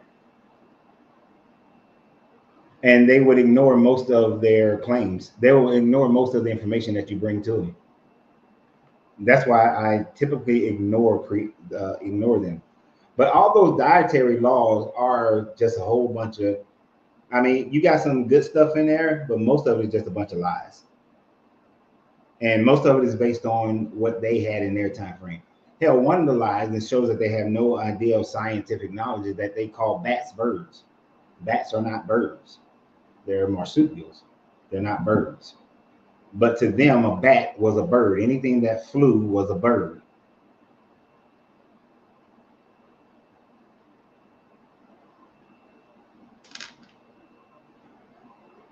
So people believe this book, and you know more science than the book knows, and you will ignore the science that you know in order to believe the lies of this book. I mean, here's a big lie. Forgot about this one. Joshua prayed to God that the sun would stay up. So for an extra 12 hours, the sun stayed up. That's a huge lie. That's a huge lie.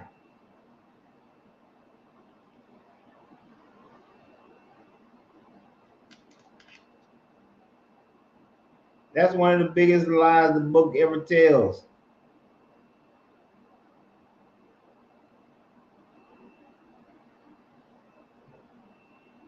That the sun if the sun stayed up for extra 12 hours, then in the 1200s, when the time frame of Joshua would have been, and I know a lot of the excusologists like to put it in the 1300s, and some even put it in the 1400s.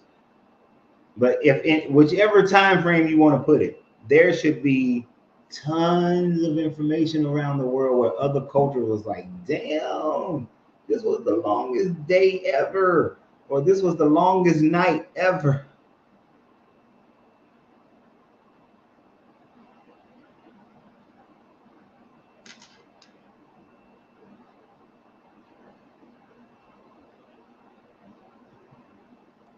Do I think people who are still believing in the Bible are ever going to wake up? You know, the thing about it, I was working on the concept of a video where I was going to talk about how millions of people every year wake up from these religions, especially the Bible. I do think that there will come a day when Christianity is down to the hundreds of thousands and eventually down to the 10,000s.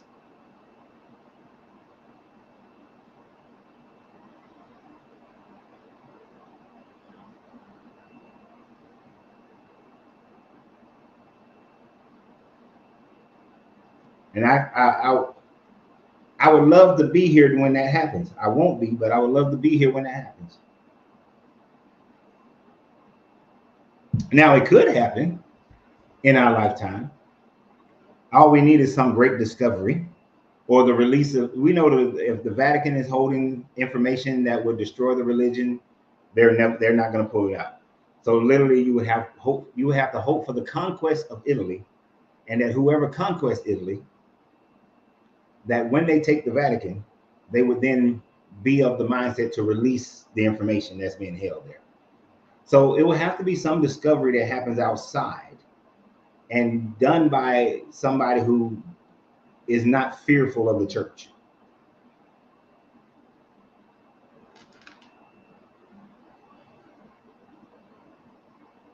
I don't know what that discovery would be. I mean, because if you discover something that demonstrated that Josephus and Philo made up the whole Jesus narrative, most other Christians aren't going to believe it.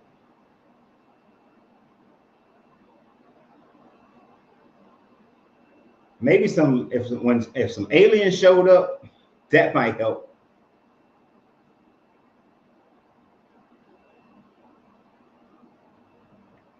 You know, I didn't know about some new scans. I'll have to check that out. I know about the ones that they found on the Giza Plateau.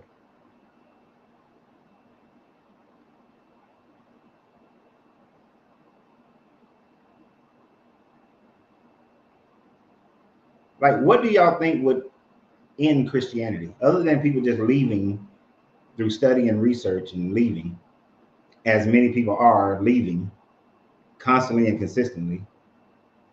I think it would take aliens and them demonstrating some type of proof that they've been here before and they started all this shit, or somebody conquering the Vatican and releasing everything in there.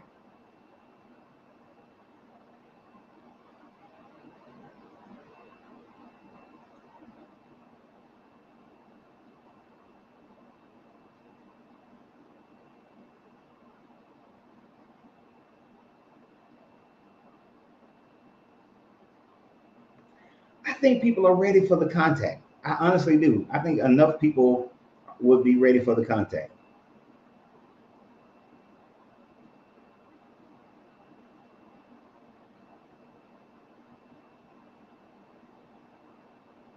Yep.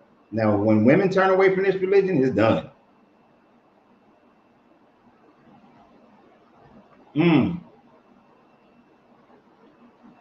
It would certainly destroy the Catholics. I think them Protestants will still hold on. The Protestants, I think, still hold on. And yeah, it'll probably be replaced by another religion. But shit, it can't be any worse than this one.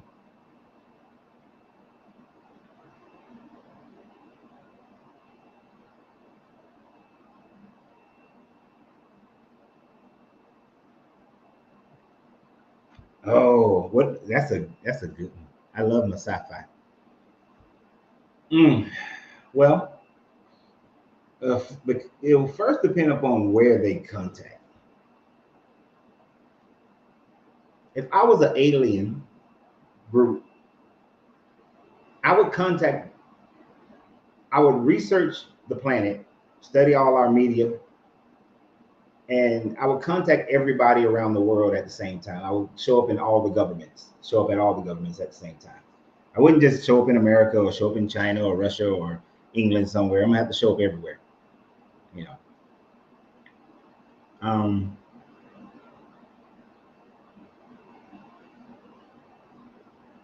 The military would definitely be called out. Military definitely being called out. It would be a little standoffish, but if they're friendly,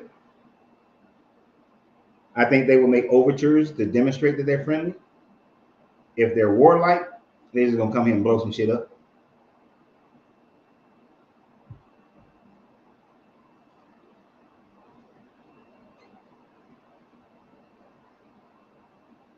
It's either gonna be like, I'm gonna date myself a little bit.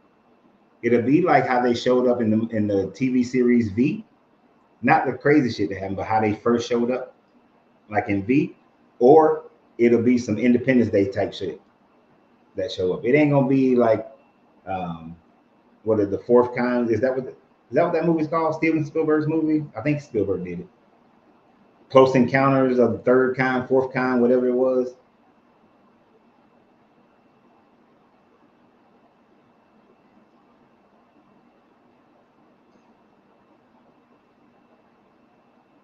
But I think they'll show up in like I said, if they're friendly, it'll be like V. How many of y'all are old enough to know what the hell am I talking about as far as V?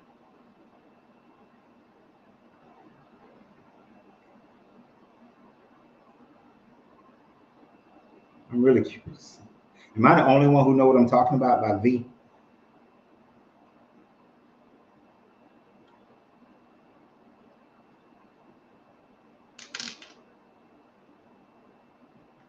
You might need to go back and listen to the very beginning of this podcast. Just scroll back, start around 8 minutes. That's not has nothing to do with what we was talking about. Okay, you remember V? You remember V? John, I know. Yeah, I should. I know John would. Queen, no clue, because you're a little youngin'.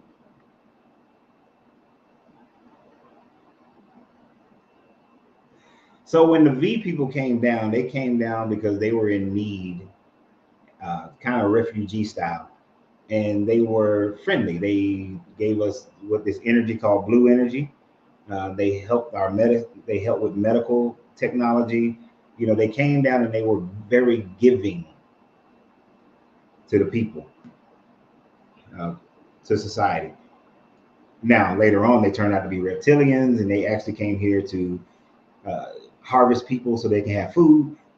But initially, they integrated into our societies and ultimately wind up taking over.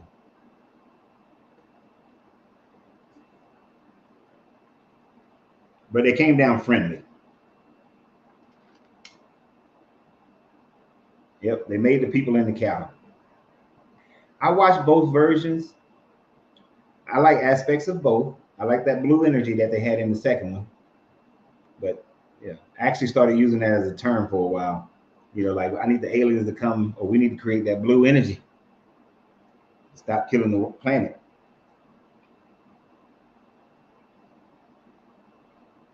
But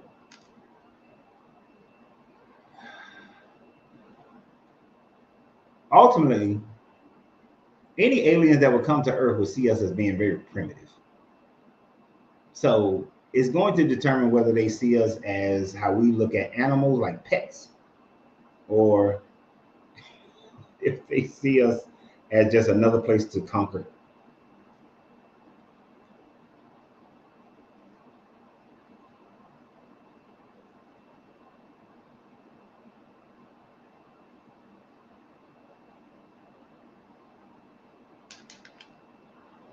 Was that the one where they played a sound and their cover was blown?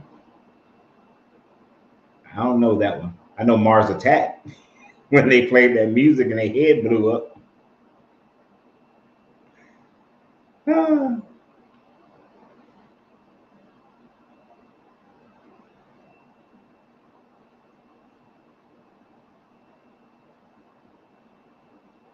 Hmm.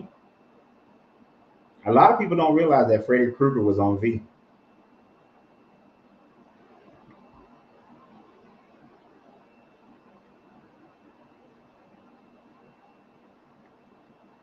It would be interesting. Hey, y'all, if you've never seen Mars Attack, it's a cult classic. I could call my children right now, and if I called and I started doing,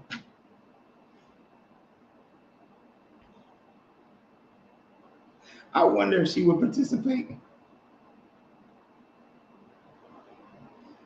I wonder if my daughter would participate. We're gonna find out. Excuse me for being stupid for a minute.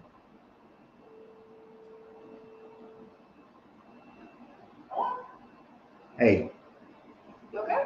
yeah, I'm on my live right now, and I need to test something out. Okay. I just need to see what your response is. You ready? No. You're not ready?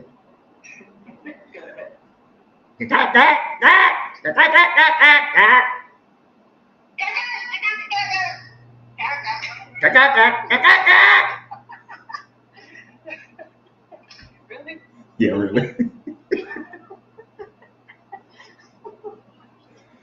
Okay. All right, bye. Bye. I raised my children right.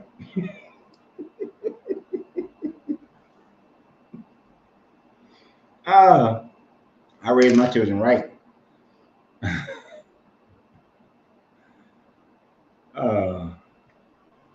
Why don't you have any mods for your live stream? I do have a mod, but she don't be paying attention half the time. Why do you ask?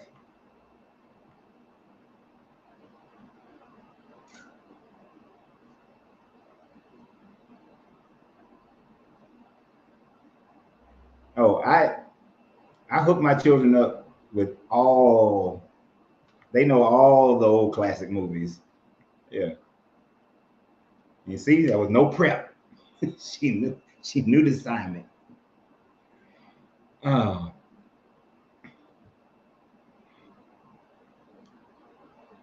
Anyway, all right. Let's get back on track. Let's get back on track. So we know that this Bible is filled with lies. It's filled with lies that it tells, and then it's filled with lying ass people, right? So this is why we deconstruct from this book.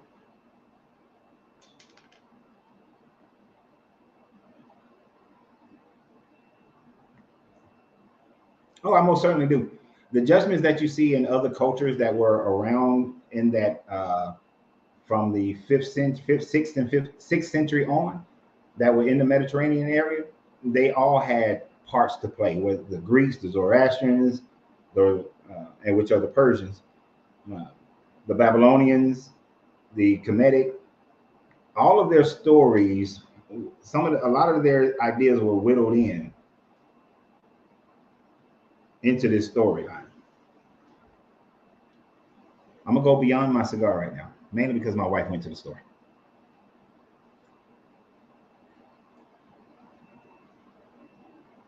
But all their stories are part of this whole narrative of judgments and heavens and hell. The Babylonian afterlife is kind of bleak. Okay. But it's all part of the same, it's all similar.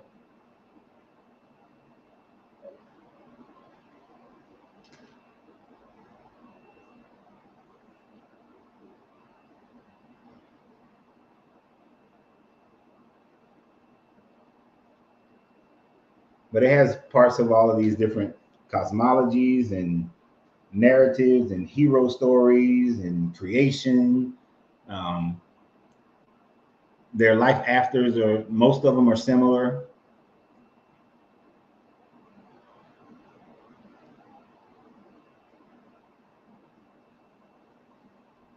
But they're all just a bunch of lies.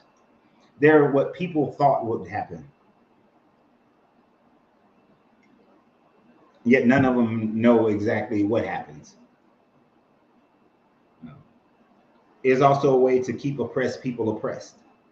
If I think that if I suffer through this life, but be a good person, obey the laws, obey the government, then I'm going to be rewarded in this afterlife where I don't have all this oppression going on.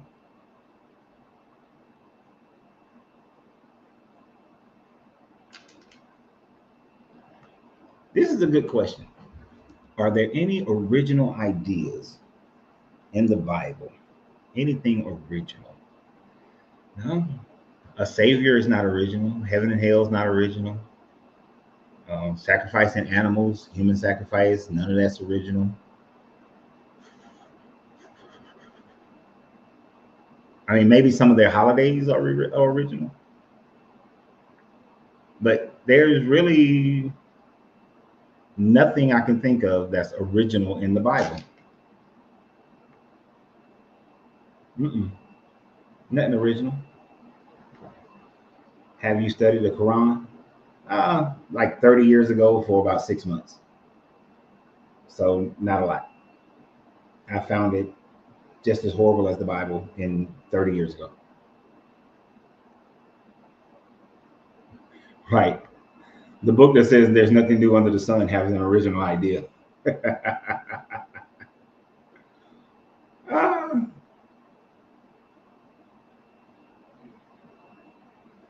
yeah, but no, I can. There's not one original thing I can give that book.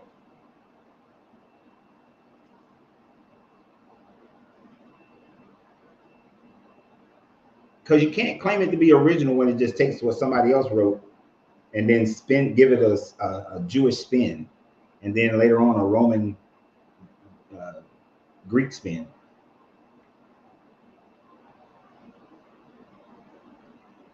Yeah, and I was thinking even their holidays are taken from other cultures. Their worship on the Saturday, the Sabbath idea is taken from other cultures. 7-day week taken from other cultures. They just spun it to fit their own personal narrative. I mean, it's pretty much every Cinderella story, different versions of it. But even the original Cinderella story is not new. Those are elements from other stories as well. Shakespeare stories are elements from other stories.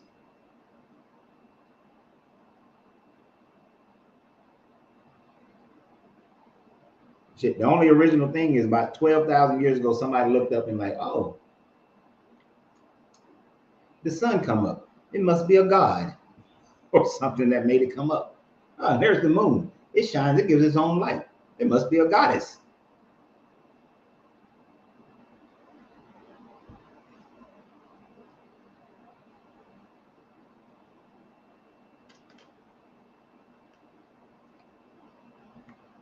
It's good. When do we become woken? It's a constant process, to be honest. You wake up from one dream and then wake up from another dream and wake up from another dream. You ever been like sleep and you're having a dream and then in that dream you go to sleep and you have another dream, you go to sleep like Inception, you have layers of dreams. Waking up is layers and it's a continuous process. Gracias, mi amor.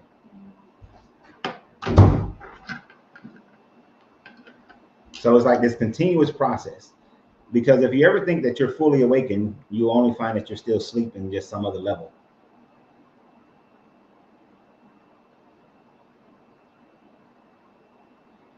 And Macy, this is so correct, and I find it very disturbing how people trust this book with how they live their life. Yet, the overwhelming majority of people have never read this book. And then for those few who have read it, have never actually studied this book. They've read it with the mindset of it's going to say exactly what they already preconceived.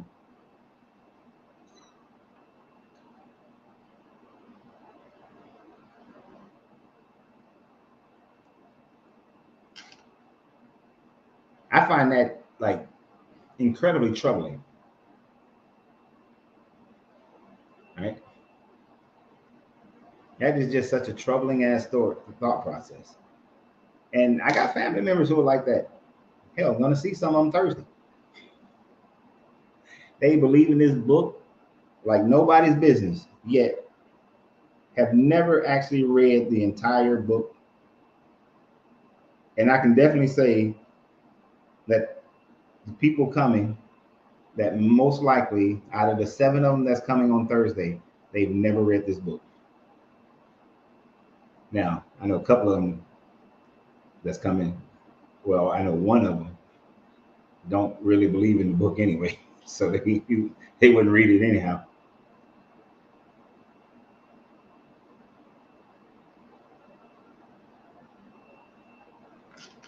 And Boondocks, I think the reason why is because they're afraid.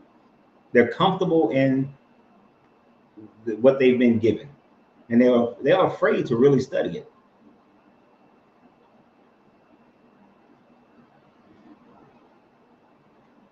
Is this conversation we're having right now just another dream and a dream? when to use that as an analogy, yeah, there are still levels of understanding that you lack, everybody on here lack, I lack, uh, because I still can't make this cup levitate. I don't know how to speed up the molecules and the atoms in this cup to either change its molecular structure or cause this damn thing to levitate.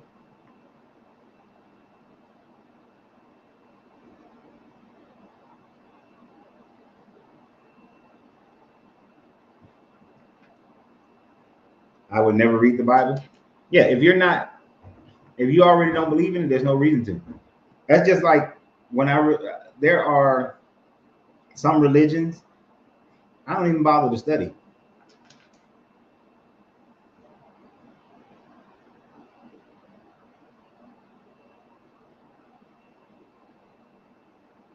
And the only reason the Bible was read so many times by me, and just like with Macy, is because I grew up in it. It was the one that was taught to me as a child. If I was taught Islam as a child, I would have studied the Quran.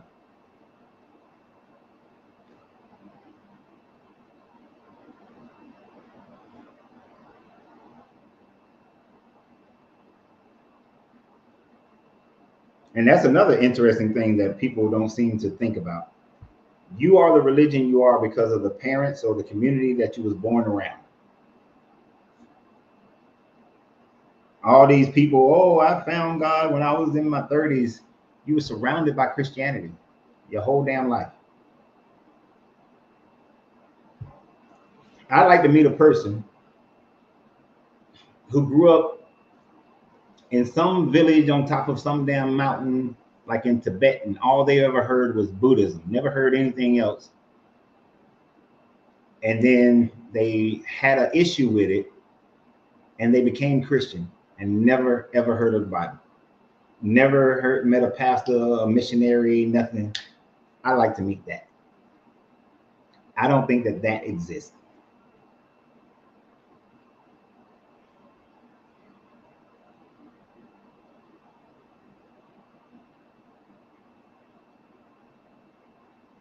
Yeah, that doesn't exist at all.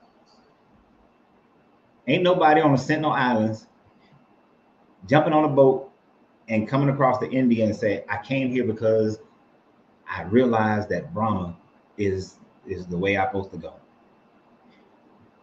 It just don't happen. I realized that Allah is the way to go. That doesn't happen.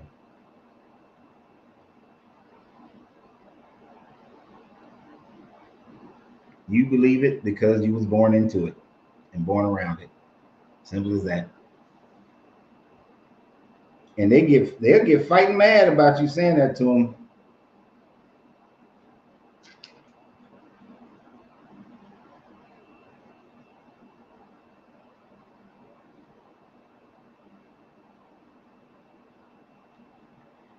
I'm with you, T-Bone, to a degree.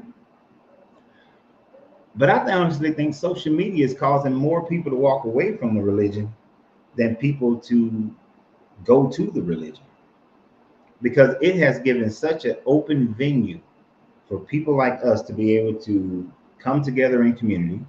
It's also allowed for what you would normally only get in a religious studies course or seminary. It allowed for people to now have access to that information as well.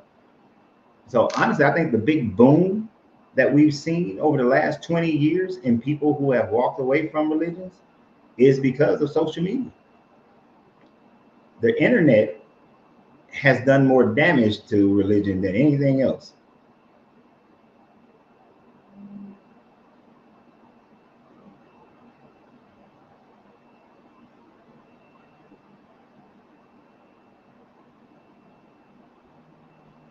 And this is one of those low vibrational thinking. Don't need to know God's profile to know he is real. Can't see air, but constantly breathing in air. But we can profile air. We can measure it. We can feel it. with our hands and our arms. We can feel the air. We can identify air. We can give it attributes that we can then test. We can verify air. You cannot verify your God.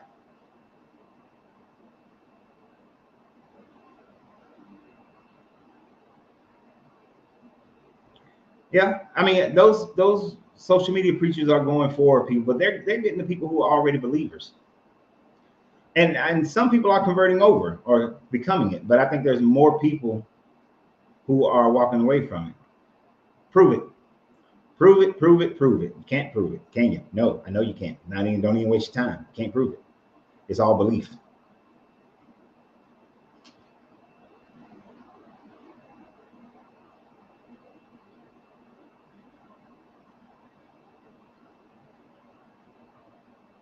Right. You can feel if the air is hot, so we know temperature exists.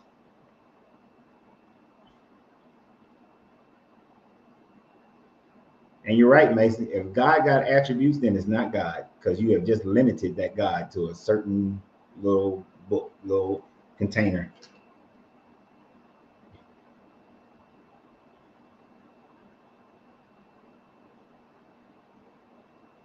Yeah. The internet is under so much scrutiny now. You can't hide things in books like you were able to.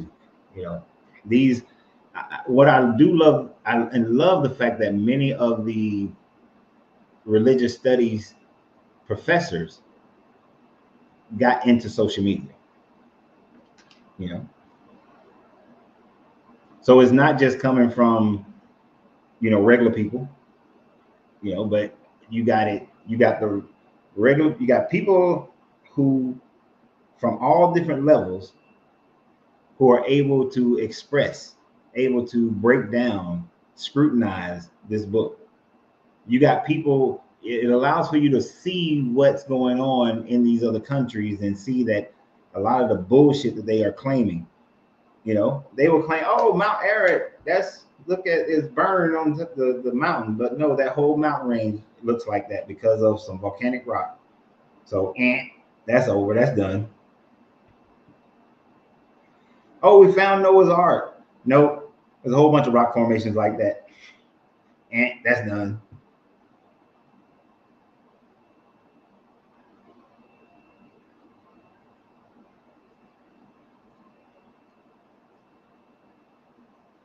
So, I love social media. Sorry. Because when I was doing this in the early 90s and the late 80s, I was all alone. Just me and the Marietta Public Library, all alone. And then I realized I can go on to Georgia Tech and Georgia State's libraries. I was all alone.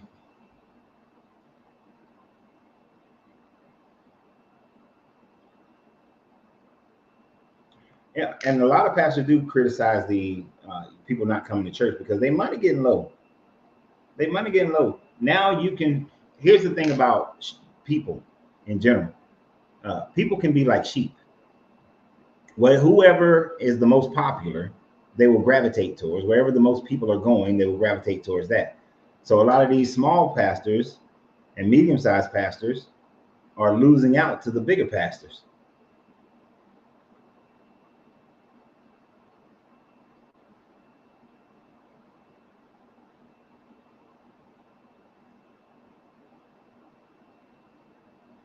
Yep. Shroud of Turin, fake.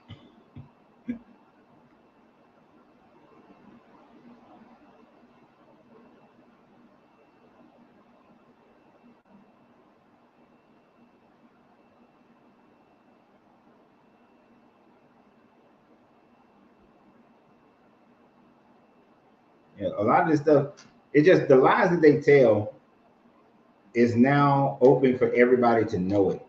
And then these translations, used to a pastor can tell you, oh, this word meant this and this word means that. But now it's like, nah, I don't need you to tell me what this word means. I can actually go and see what this Aramaic or ancient Hebrew or Koine Greek word actually meant. I can see the translations. I can see the transliterations. I can see all of this stuff. So no, it doesn't work. Authors were able to write books and, oh, well, this means this because, according to this other person, and they found this here, and this is what this inscription meant. Now you can go directly to the inscription and see if it was translated correctly. And with supercomputing, these things are deciphered easier. No, they in a world of hurt.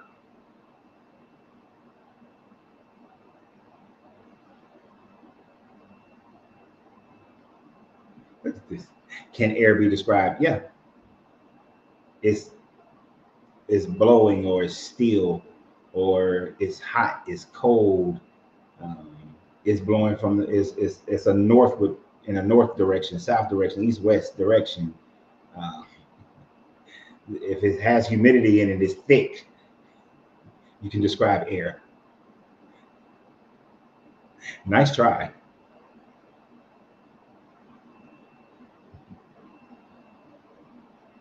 Nice try. I appreciate it. Good try. But here's the thing. This is the reason why I generally ignore most Christians unless they say something that I can use. It doesn't matter how well we debunk anything that Patel says, or Patel, whatever they want trying to call themselves. They are stuck in the brainwashing. So therefore, it becomes a waste of breath, because they're not going to critically think through anything that we tell them. It's gonna stay stuck. And then they'll walk away feeling like, I planted a seed. Like dude last night, I planted a seed. If there's one person over there convert over, then I know I planted a seed and I did my job. Christians have this incredibly low bar of success.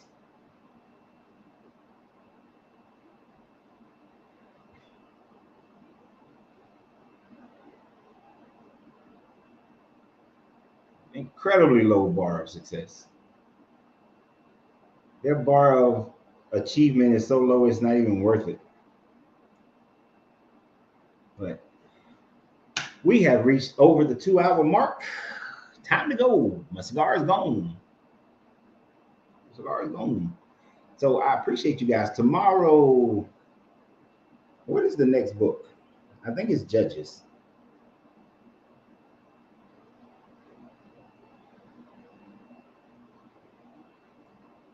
Let's see. Is it Judges?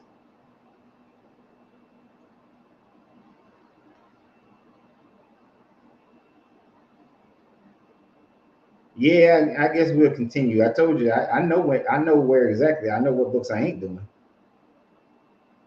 I will not be doing Chronicles 1 or 2. Yeah, we'll continue with Judges.